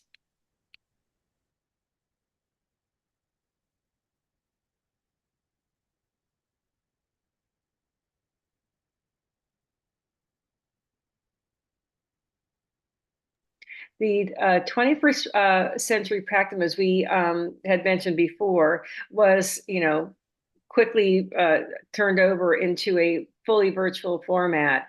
And we felt like by having the paraeducators be the cohort members, that was the way to achieve the requirement of a 180-day internship, because we felt that it was just a natural thing. Peers were already in the schools from day one. They were working closely with teachers, and we were able to infuse tasks through their coursework that they could do on the job. Another way that we incorporated nationally board certified teachers was to enlist our own Howard County NBCTs as methods teachers in the BUI program. And that was a new shift for BUI. So that was like an adjustment that along the way, this partnership, we had to everybody had to adjust their practices, their normal practices, to kind of accommodate, to make this experience what we needed it to be to meet the grant goals. Another aspect that was really critical, and I know we'll talk a little bit more about this, is that as time went on, it became clear that there were some cohort members that really needed individualized support, encouragement, advisory situations, and even for help with their practicum work, like someone to kind of like bounce ideas off of. And so we really provided sort of these wraparound services to make sure that they were successful, because they were working full-time jobs and basically attending, getting a college degree in 3 years while working full-time, and it was challenging, so the supports were needed.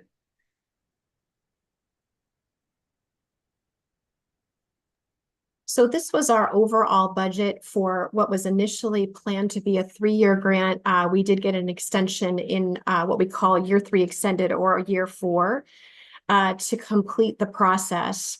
So as you can see here, in year 1, most of our money was dedicated to tuition, everyone taking the courses that they needed. When we accepted members in the cohort, we only had, I believe, 1, Jackie, keep me honest, maybe 2 that actually had their AAT. Most came in with an AA, but not necessarily all the courses that were needed for an elementary program. So they were double timing in the summers, in the 3 sessions in the summer in Jan term, to catch up on any prereqs or additional courses that they needed. In year 2, which again, we got there quickly because the funding sort of came in January. We selected the cohort in March. And when everything shut down, it was clear that we had to get them devices. So we bought devices for them, tuition. And then as Corrine was describing, that CRT-LP, that learning partner, came in year 2. And then as Corrine mentioned, all those wraparound services, all those nights, weekends, and 24/7 phone calls and linkages to support. We were dealing with people and some families in crisis due to COVID. We had a couple of babies that were also born. And then in year 3 extended, you'll see tuition, the mentor stipends that were added. Our superintendent in kind provided them Dell computers, because we learned over time that the Chromebook that we thought would be all they needed clearly wasn't, with some of the academic classes and the site licenses that they needed. So we upgraded their computers. We had the cost of praxis and the multiple sort of retakes, as well as tutors for praxis preparation, and in kind. In addition, we were very fortunate to braid in Marilyn Leeds money, and we did that in 2 ways. One, we secured Whitney Hogan's as our resource teacher in the clinical internship year, or what we're calling year 3 extended, year 4. So in terms of case managing the cohort members, she really came in at a critical time and hit the ground running. We have since institutionalized that position into Title II funds. We also had 5 1.0 paras, which we have learned and believe were critical in those schools where we had 2 cohort members. We gave them an additional 1.0 para to offset the needs of removing them from duties, removing them from some of their loads so that they could be freed up to fully participate in full-time takeover. We definitely tried to institutionalize those positions in operating this year. And of course, it was one of the first things on the chopping block, but I lifted up as something that would be critically important in order for cohort members to really be the teacher and be a part of planning sessions, having them be released of duties and other responsibilities during that full-time takeover. And even in the semester before student teaching and some of those two-day experiences was critically important. We want to give you a global overview. As we talked about, one of the biggest priorities was to diversify our teaching pool. We know that our ESP, our educational support professionals, most closely represent the population of our students. So we wanted to give you a breakdown of the demographics of the cohort in a global way here. Pay attention to the second bullet.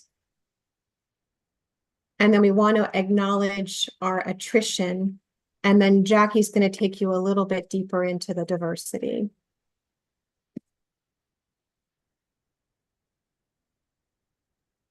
So this is a further breakdown of the students who joined the program and who ended up staying with the program. I believe we started with 29.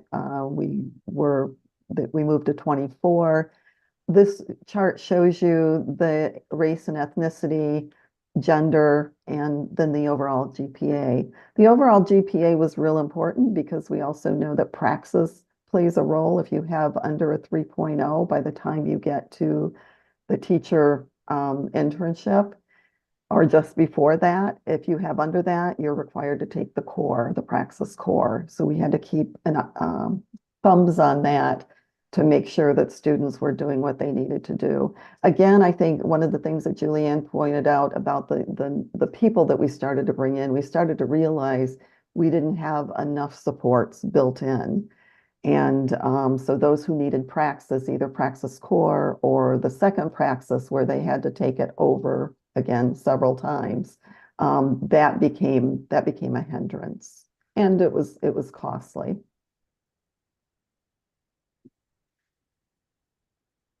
And then the results of the program, we had 17 teachers who earned teaching degrees. 16 of those stayed with Howard County. One who wanted to go into the program, she was in the library at the time in the media center, and that I think was her goal, to do that. So she didn't accept the open contract that was offered and instead stayed in that program until she gets the credentials she needs to stay there. One went to a different district, and 5 students are still working on praxis. As you see here, we have a date coming up that we anticipate that they'll complete this by then. And then one, because of, and Julianne had mentioned this too, some of the family issues, some of the emergencies that came up, this particular student had to come back and repeat part of the internship.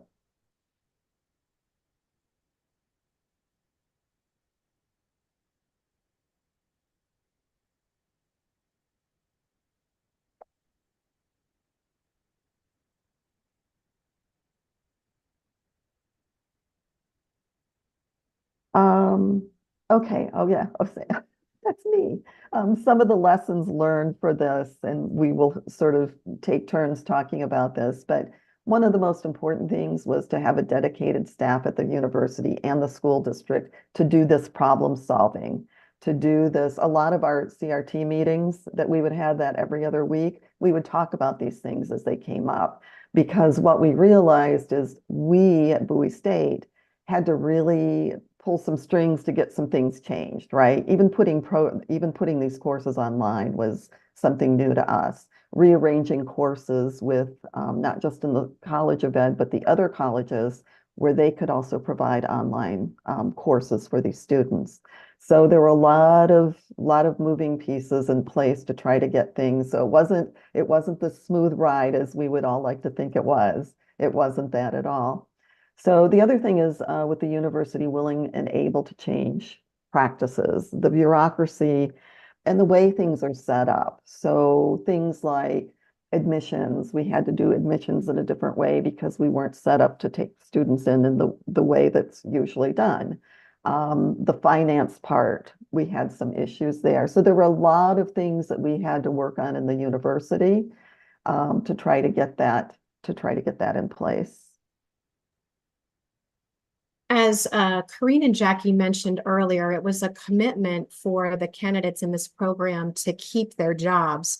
But we had some innate challenges because those jobs required them to support students and student learning and didn't always free them up to be in the elementary classrooms where we needed them to be. So we really had a close working relationship with our principals. We pulled them together like 4 or 5 times every year, specifically the last 2 years.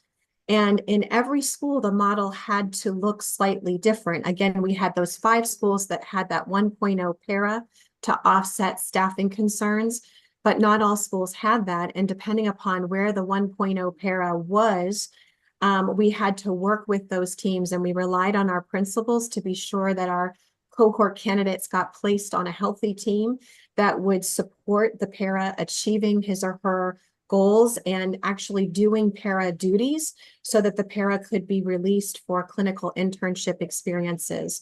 So that looked like 2 days a week in the fall and then 5 days a week for full-time takeover in the spring. So we were really building the plane while we were flying it, and the models, and these people were across 19 different schools. So we had to be willing to be flexible. We also had to be monitoring those programs.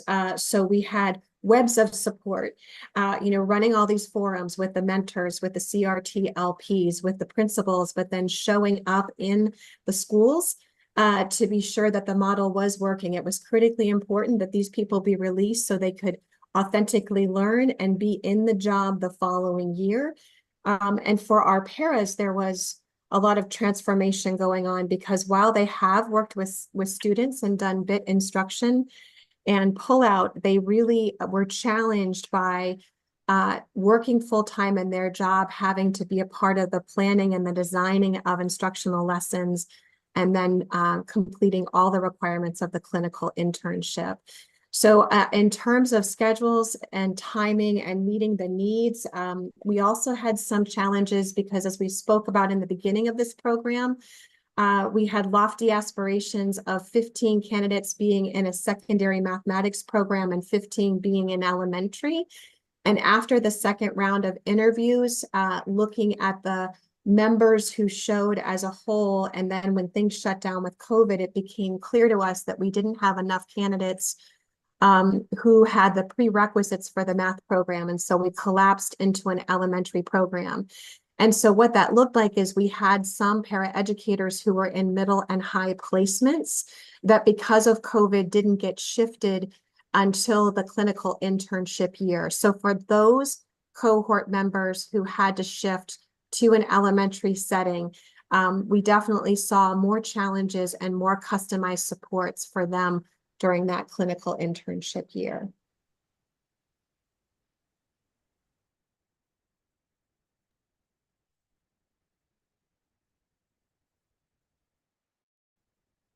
So based on what Julian was saying, we do have a suggestion slide with some suggestions for other districts who are either in the middle of an endeavor like this or are planning to.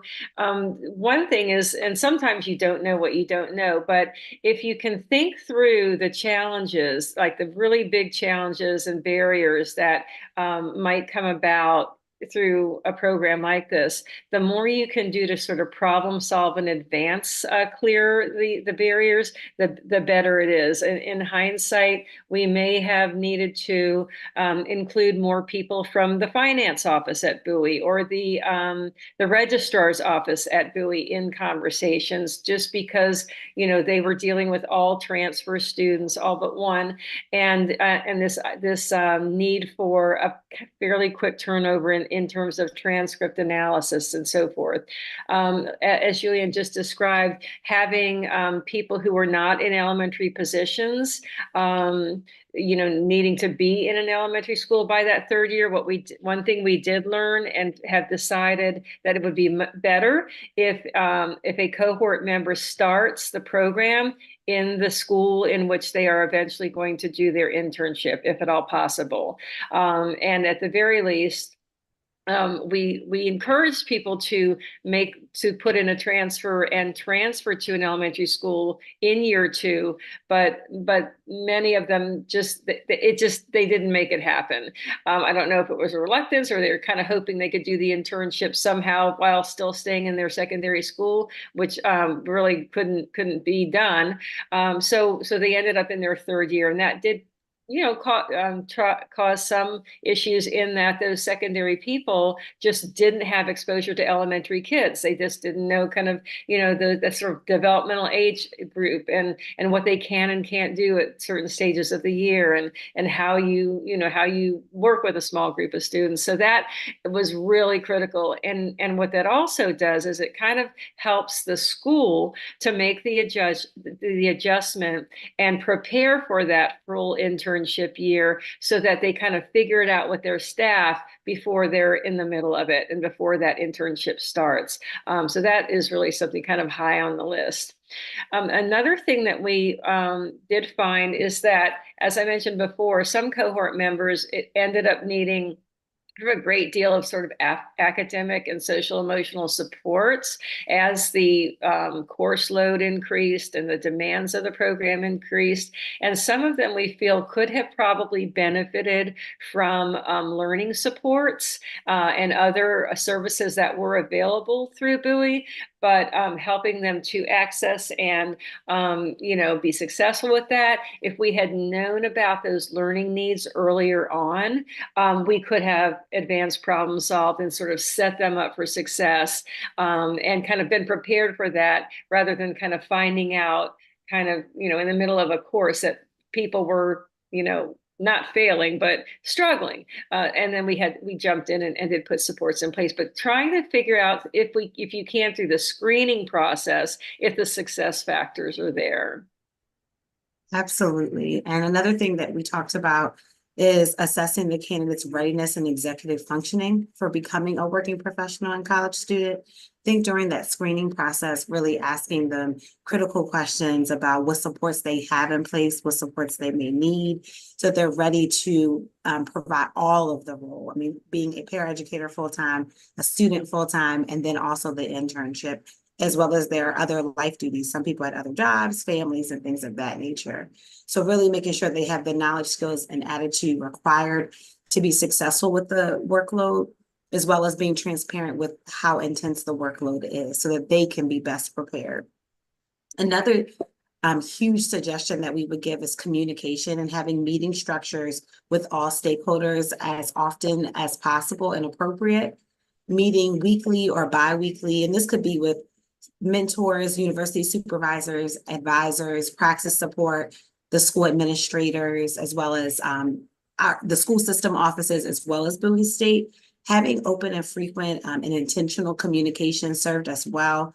We were able to address different challenges as they came up. Also, we were able to identify students that were excelling and look at what are some of the things that they were doing and how could we empower some of the other students that maybe had some challenges to use some of those skills and strategies. It gave us time to notice what was working and to build upon those things, as well as to notice what is not working or what needs adjustment and make them in live time. So I would highly suggest being able to really communicate heavily. In my own role, I communicated a lot with all of the stakeholders and then worked one-on-one with a lot of the candidates. And I'm still working one-on-one with the candidates that have some remaining praxis exams they're looking to finish before May. So having those supports in the communication structure is a huge suggestion that gave us a lot of success in the program. At this time, we just wanted to open it up for any questions. Do you have any questions for any of us about any parts of the process or the program? Could could you stop sharing so I can see the rest of the group? Okay, thank you. All right, so were there any questions or concerns or anything from members of the board that they would like to know about this program or anything like that? Looks like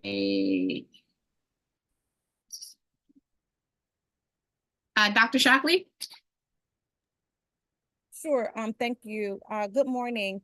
Listen, this is such an amazing project. I just need you to know how awesome the collaboration is, the work is, the genius to also include, after the teacher collaborative grant funding, the Maryland Leads funding to support your program. I just think it's dynamite. So I wanted to start with that. And my question is, for the lessons learned, were you able to collect any data for the students who were not able to complete the program, just as a feedback loop, if you were to extend this program or, start another cohort, et cetera? You may have said that, but I don't recall you mentioning that. And I just wondered if that, if you had that data or have even anything just anecdotally that you believe would also enhance programs for institutions of higher education and school districts that have para to certification models, kind of like this one. And thank you again. So our 5 paraeducators that are still working as paraeducators while they continue to work to pass praxis, we are working with them and believing that they are going to complete those requirements by May of this year and will then become full-time teachers. Some of the attrition that we experienced, and that's to be expected, someone in the first summer had a baby and, left the program. We had a couple of people due to social emotional needs that left in the second year. The one candidate that left to go to another district, that was our one surprise. Perhaps we should have seen points sooner, but that was not something that was planned. She actually had a position. She had a baby right after she graduated and had a few praxis exams to finish, and we had her in a educator position to do that. And then I think there were family circumstances that caused her to relocate. But we definitely are tracking these candidates. As you know, comprehensive teacher induction also lives in our house. So I have all of the instructional mentors are my team is owning this cohort. And so we are with them intimately in year 1 of their induction. We saw them at NEO. We'll be with them in year 1 and year 2 through framework and action. So we're definitely looking forward to their future success and tracking what that looks like. We also run the evaluation systems for all employee groups. So we are looking at their ratings over time. We also have a ton of data that we could share with anyone who's interested another time with our work with culturally responsive teaching. While some of that is qualitative, we also have some quantitative markers that we would hope to replicate with other pre-service partnerships and relationships should we ever have the benefits of funding to do this again. Awesome. Thank you so much. Mm-hmm. Thank you. Before we take our next question or comment, because this is a virtual meeting and the powers that be that surround these meetings, I do have to read what's in the chat because our meeting is live streamed, and so making sure that we are being transparent. So I am going to go back and read some of the things that were in the chat that during the live stream people cannot see. Let's see. I think I'm going back to Ms. Bobbitt, where she said the program was great. Way to go, Bowie State. The next comment in the chat was from Ms. Roebuck, and she says, yes, this is a great program. This will help increase the number of teachers in the classroom. Ms. Gorzio said Whitney was an incredible support for individual cohort members, meeting and talking with them before, during, and after the school day, as well as weekend support. And then there was another comment, enhanced praxis prep and support was important during this, I guess is one of the lessons learned. And that Ms. Ms. Whitney said, I am with several of them today. And then there was another comment from Dr. Shockley that said, nice. So because we have a virtual meeting, using the chat, we have to make sure that we share what's in the chat because of the live stream and the rules that surround this meeting. So I apologize for that. And so just for board members, remember that we have to share what's in the chat. So just come off mute or use the raise your hand feature. Now back to our regularly scheduled program. Ms. Bobbitt.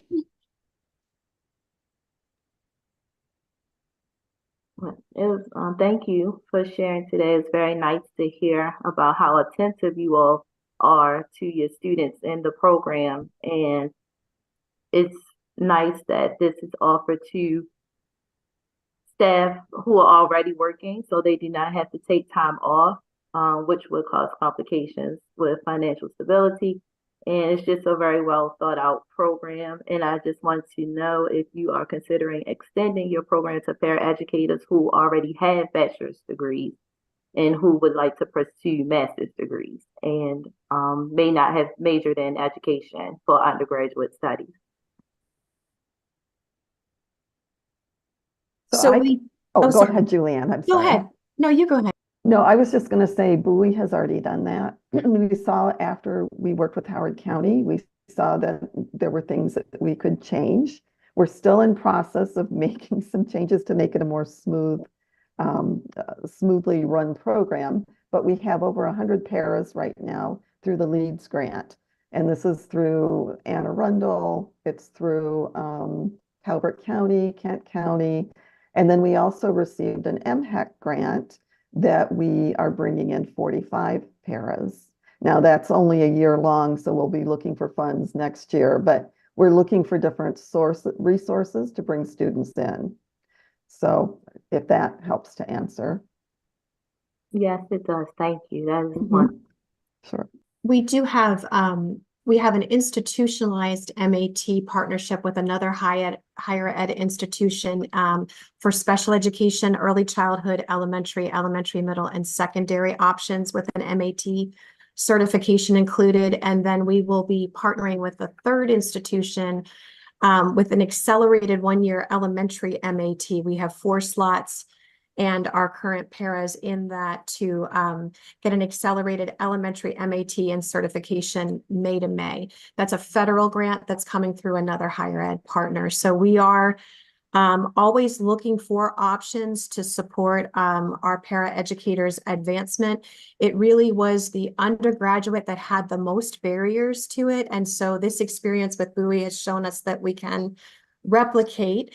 But as you all know, finding a higher ed institution prior to COVID that was willing and able and staffed to put undergraduate courses in the evening and online presented a lot of challenges for many institutions. They just, and it wasn't because they didn't all want to, there was a lot of barriers with tenure track faculty. So Bowie was willing then to partner. We now have learned together that this is possible. And now, of course, since COVID, we're all transformed and are looking at how we respond to working professionals in ways that matter, reducing barriers for them financially, culturally, through the bureaucracies of hiring at both the public school systems and the higher ed. I mean, it's the only way we're going to bring down barriers and actually make a difference and respond to this teacher shortage. So we're always looking for possibilities. The funding remains a challenge, but we look to maximize tuition reimbursement. We look for grants. We look for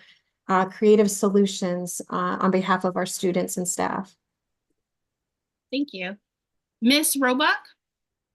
Thank you. So I just want to say thank you for the program. This is such a wonderful program. As someone that's in the school system, currently in the schools, we do have such a shortage of teachers, and I really appreciate your work. I'm really proud as a Bowie State alumni to see proud to see the collaboration that you all are doing. The question that I had was there any thoughts on how to recruit more Black male teachers in the classroom? As I know that research says when Black male teachers are in the classroom, they really do make a difference in how they connect with the students and increase achievement. So that has been, they're very underrepresented in the classroom. And so are there any thoughts on how to recruit any more Black male teachers? Dr. Julius Davis that is his priority on the Bowie State campus. And so he has a grant, we have other grants, where his paras have been fed into our program. So he does have a Black male initiative going. We really do, for instance, the MHAC grant that we applied for in the summer and received was for 45 underrepresented paras. I think we had maybe 4 Black males in that group. So just knowing that we need to really look for that and support that, we totally agree with that. I don't know if anyone else wanted to add something to it.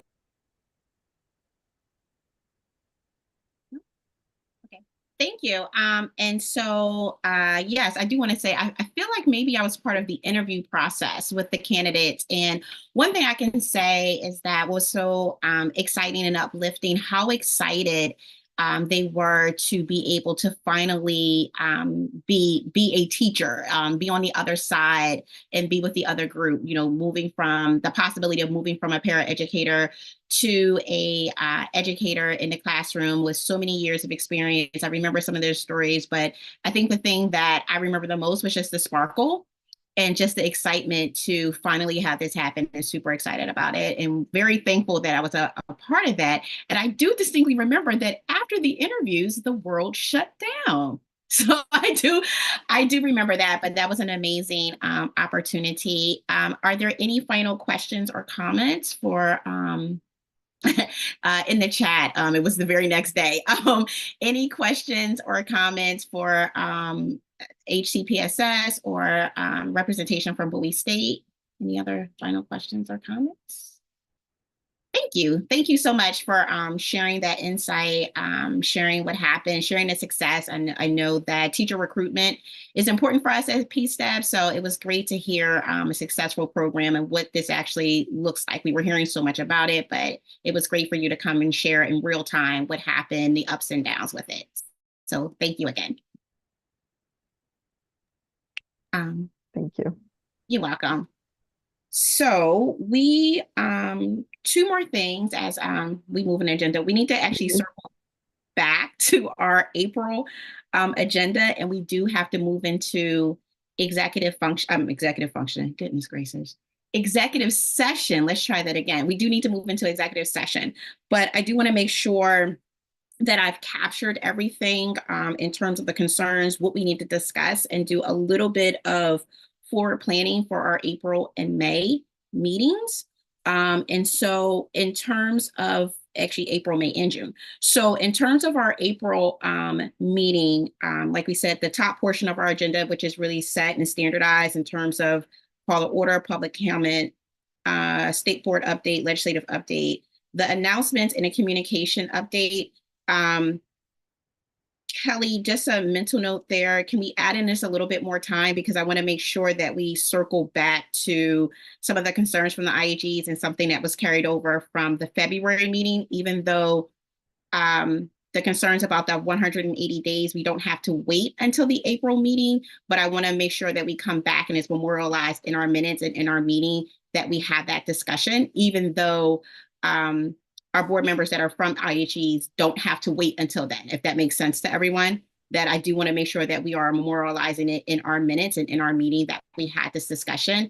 And as a board that we continue to have robust discussions around our charge. The other thing that I want to add to our agenda for April and going forward is some of those outstanding items, because things do get pushed off our agenda as different priorities or with legislative session. And so, Dr. McGee, you are right. We had the science of reading on there and it's been on there for a long time. So I want to make sure that that's included. Some of those outstanding items are kept on our agenda, so it keeps us to remember to go back, like, hey, we still haven't heard from this. So thank you for bringing that back up and bringing it to my attention as the chair that we did have that science of reading. The other thing for the April meeting is just having just some blueprint priorities. Kelly, I'm not thinking necessarily a full-fledged presentation, but just so, and I think being on the board for a long time, I think some of us veteran board members forget some of the things that were discussed in previous meetings, previous years about the blueprint in PSTEB. So I think, or do I you? guess I just need a little bit of, and we can certainly take this offline if you want, Melita, and Yeah, I was hoping that some we other could. individuals can weigh in. But what I need to know is how to kind of what to hone in on, because as the LEAs know on the call, our blueprint plan is many pages, as is theirs. I think the timeline, I feel like I'm going back to, we had something, and Darren helped jog my memory. We had something that had like the timelines with implementation, but it was for something else. And it was letting us know, like, with the implementation dates, like when things are coming. Yes, like when things are coming. And I can't remember what that was for. Darren, do you remember it was something that we had, and it was like based off of this implementation date, this needs to be the priority. You remember what I'm talking about, Darren? Yeah, I do. But the last thing that I remember us doing was we were trying to prioritize what we would do in phase 2 of the homework. And so we kind of had prioritized those, and we'd started in on that. And then I wasn't sure whether the sort of timeline we came up with was for addressing the blueprint was still accurate or not. But I think we did go over something like that. Yeah. So yeah, I think I do understand what you're saying. So we definitely had a timeline in place to lead up to the adoption of the regulations, because we knew we had to adopt the regulations by a certain time. So looking forward, I'm happy to kind of try to extend out that timeline. It's really like July 1st, 2025 is like, that's the date that so much stuff kind of drops into place with regards to licensure and ed prep. So I just want us to be careful that we're limiting our decisions and conversation around what's under the purview of this board. So just, I'm thinking maybe take it out to July 1st, 2025, but there's not going to be a whole lot in there. So I just want to make sure I understand what the ask is. I think that's the ask. So looking at the July 1st, 2025, and like what's coming up, but also when we talked a little bit about the phase 2 and what Darren said, like we knew we had this set deadline, but also we knew some things needed to be tabled to phase 2. And I'm not sure if as a board, we know where we are. Are we on phase 2? Are we still looking at stuff for phase 1? Just to kind of clarify for that. And then also, for me, as a reminder, as chair, I always have to remember that depending on when you came into this board, you're always kind of in the middle of some major legislation. And so making sure that we continue to go back and have those historical conversations so that everybody is moving forward. So I think just the July 1, 2025, if we are in phase 2, where are we with phase 2? And so just kind of bringing that together so that we can at least have it as a reference to frame our conversations. Okay. And I would agree with that. Kelly, we've passed all of the COMAR that we've been required to as a board by law in the blueprint at this point, correct? Yes, but remember, and we've already started this as part of phase 2, there were some things we had to go back in and realign to the changes made to the blueprint in the 2023 session. Right. And are there specific timelines by which that has to be accomplished? Yeah, as soon as possible. So that's, you know, you've already granted permission to publish those changes. It's just a matter of taking it to the state board. But I'd like to get through, as we had decided before, I'd like to get through, I'd like to give them a package, not just that, for the sake of time. So we will continue, and we should always carve out time for this, because this is a priority. This is, this is really what the board is here to do, is to look at those pieces that we've identified as needing to be updated, need to be clarified, errors. There's a list of things that I will continue to bring to you. Right. And as concerns about implementation start to come up, and those are shared with you outside the meetings, within our purview as a board, I think it would be good for us to sort of compile or at least have a report on what concerns are as they come into you, channeled through this board or even outside of this board. And then some recommendations as to, is there anything we can do through COMAR to address those concerns by going back and tweaking during phase 2. And that's exactly how we, I think managed to work out at least some of the bugs, with 180 days and rewording that and so forth. And we were able to do that when consultation of the AIB and so forth. So I think the same thing here would be very productive. So that's why I do think it's very important for us to hear all of these concerns so that we can brainstorm, is there anything we can do through COMAR, which is our purview, to help?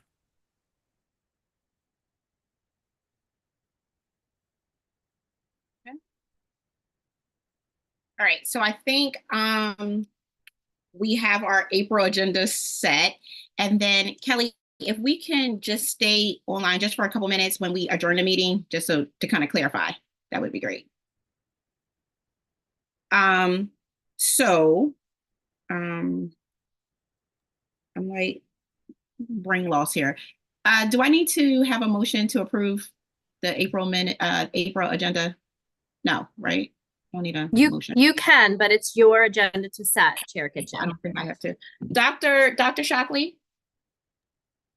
Yes, thank you. One thing that we didn't discuss about April was whether it was going to be virtual, and I didn't know if we were going to do that today or if we were going to do that later, but I know Kelly mentioned that there was something happening at the building, and I just wanted to add, I think some of our P12 partners are on spring break that week around the state, so having it virtual might be helpful. I'm not in P12, but No, you read my mind, Dr. Shockley. I was actually going to say that I know that some around the state, they either take the spring break before the Easter holiday or after the Easter holiday. And then does that impact?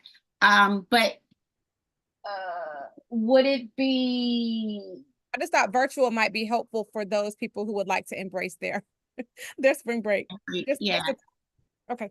So I'm gonna table that because I want to think about that a little bit, but I don't want to take up meeting time to think about that. But that was on my agenda just to kind of see what our attendance would be. So I think we have our agenda set for the April meeting. Molly, I'm sorry, did you say you wanted to extend that meeting? Is that what I heard you say? I think we should extend the meeting, just given what we have. Let's go to, is the presentation from Morgan and Baltimore City going to be about the same amount of time?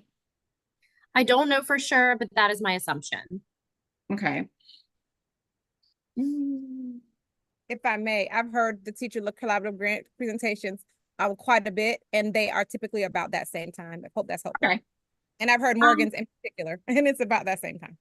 I'm going to say if we're virtual, I would say we could probably do a lunch break a little bit easier. Can we tentatively say 1:30? Can we extend our meeting about an hour by 1:30? And then we'll definitely let everyone know well in advance if we're going to be virtual or in person. I just want to be mindful of our current time. Why can't we just vote now as a board? Well, because there's some other things that the chair would like to discuss with Kelly offline about our agenda. So before I make that decision, and to be clear, on behalf of Chair Kitchen, just so everyone understands, certainly I'm sure she would love your feedback, but it is the chair's decision to make. Are there any, if we move the meeting to the 12th, would that impact a lot more people if we went the next week because of the spring break? The 12th is Friday. Do you mean the 11th? Yes, thank you. The 11th. I'm good with the 11th. It doesn't affect me. We do spring break in March before Easter and PG. So, and Alex, correct me if I'm wrong, but I believe that we have a technical assistance session scheduled that day for our educator preparation programs. Tell me I'm sorry, tell me the day again. I'm opening the calendar. April 11th? 11th?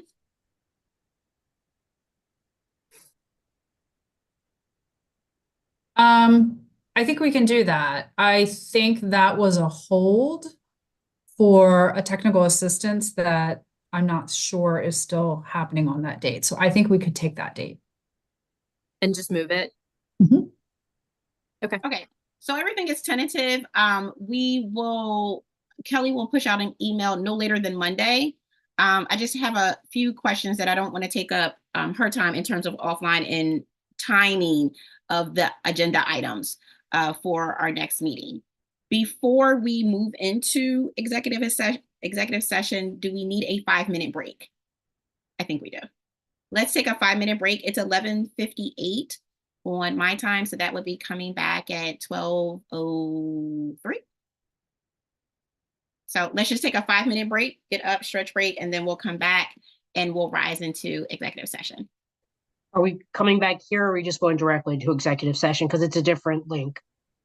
No, I think we have to come back here because I think we have to officially go into executive session, then we'll log off and then, well, wait, I think we need to log off then. You're right? 100% right, Melita. We'll have to come back and vote on going into executive session with each member voting one by one, and Melita will have to give a statement as far as the reasons for doing so.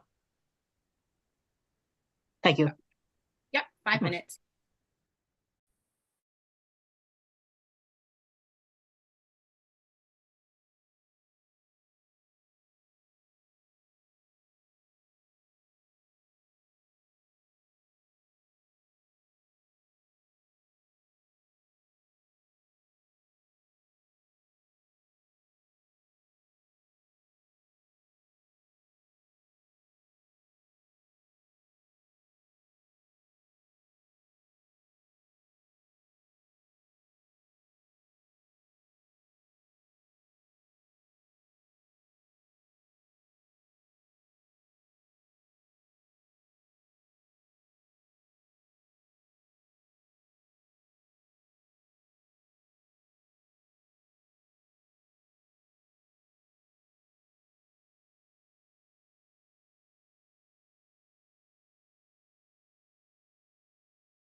Welcome back.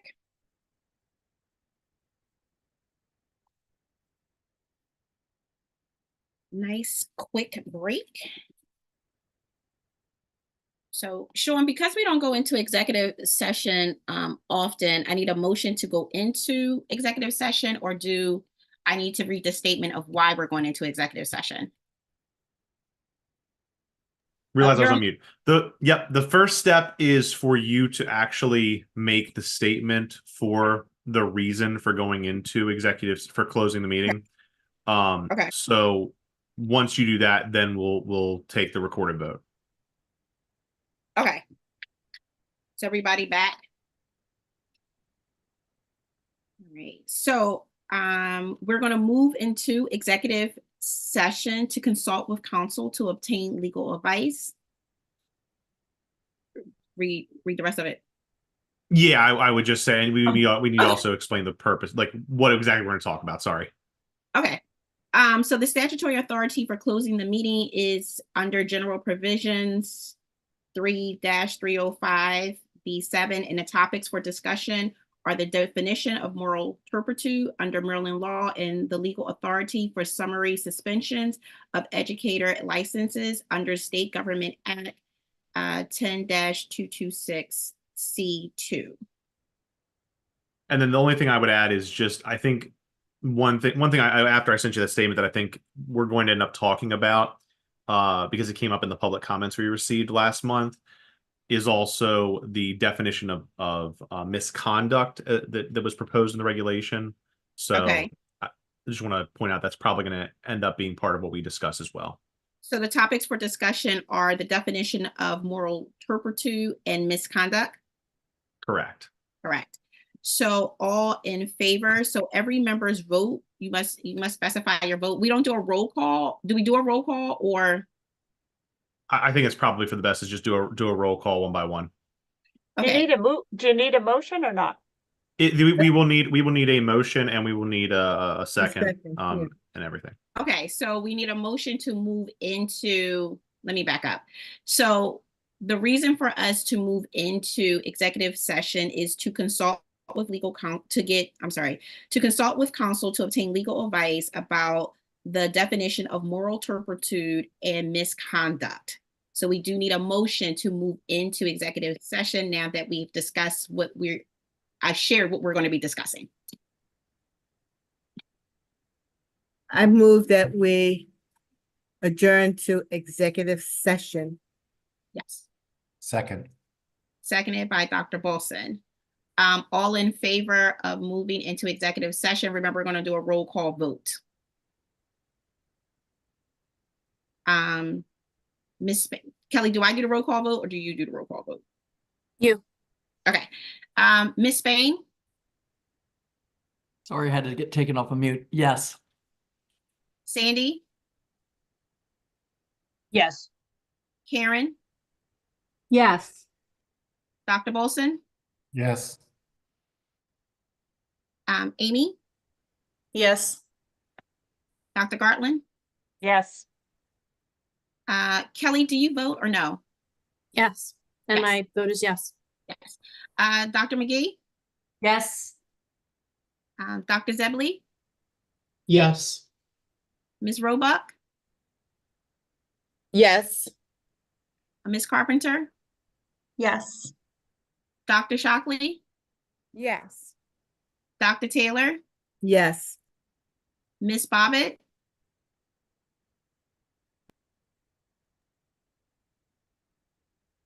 Yes. Ms. Farmer? Yes. Darren? Yes. Dr. Kirby? Yes. Yes for myself as chair, and then Sean, you don't vote, correct? Correct. Okay, so the motion is unanimous. We will now rise into executive session. So we will be logging off of this Zoom and logging into the Google Meet that was in your original email.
Is everyone back?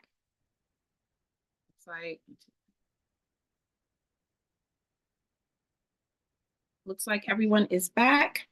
So Sean, is what's the wording for this? Is it that I'm in executive session, we discussed Right, exactly. Just the same things that we discussed, the same things that were listed on what we listed at the beginning. Okay, so we are now back from executive session where we discuss the definition of moral turpitude and misconduct. We did not finish our discussion. There wasn't a vote. We will commence executive session during our April meeting. Does that work, Sean? Absolutely. And I apologize that I will likely not be there. But I will try my best to send pictures of my daughter once she's here. And I will also apologize to you all for being long-winded and taking more time than I anticipated. This was a deeper dive than I had initially planned, but I also think it's true that lawyers like the sound of their own voices. So so I apologize. Okay. No worries. You always give us great information, and I learned everything. I learned so much when you do give us a discussion. So no worries, we understand. Without any objections, I will adjourn the meeting at 12:39 p.m. Good luck, Sean, to you and your wife. That's good luck. Thank you so much. Speedy and safe delivery. Congratulations. Yes, Thank love you. Sean. And teachers love to chat too, so we get you. I feel so much better. Absolutely. Have a great day, everybody. Have a good one.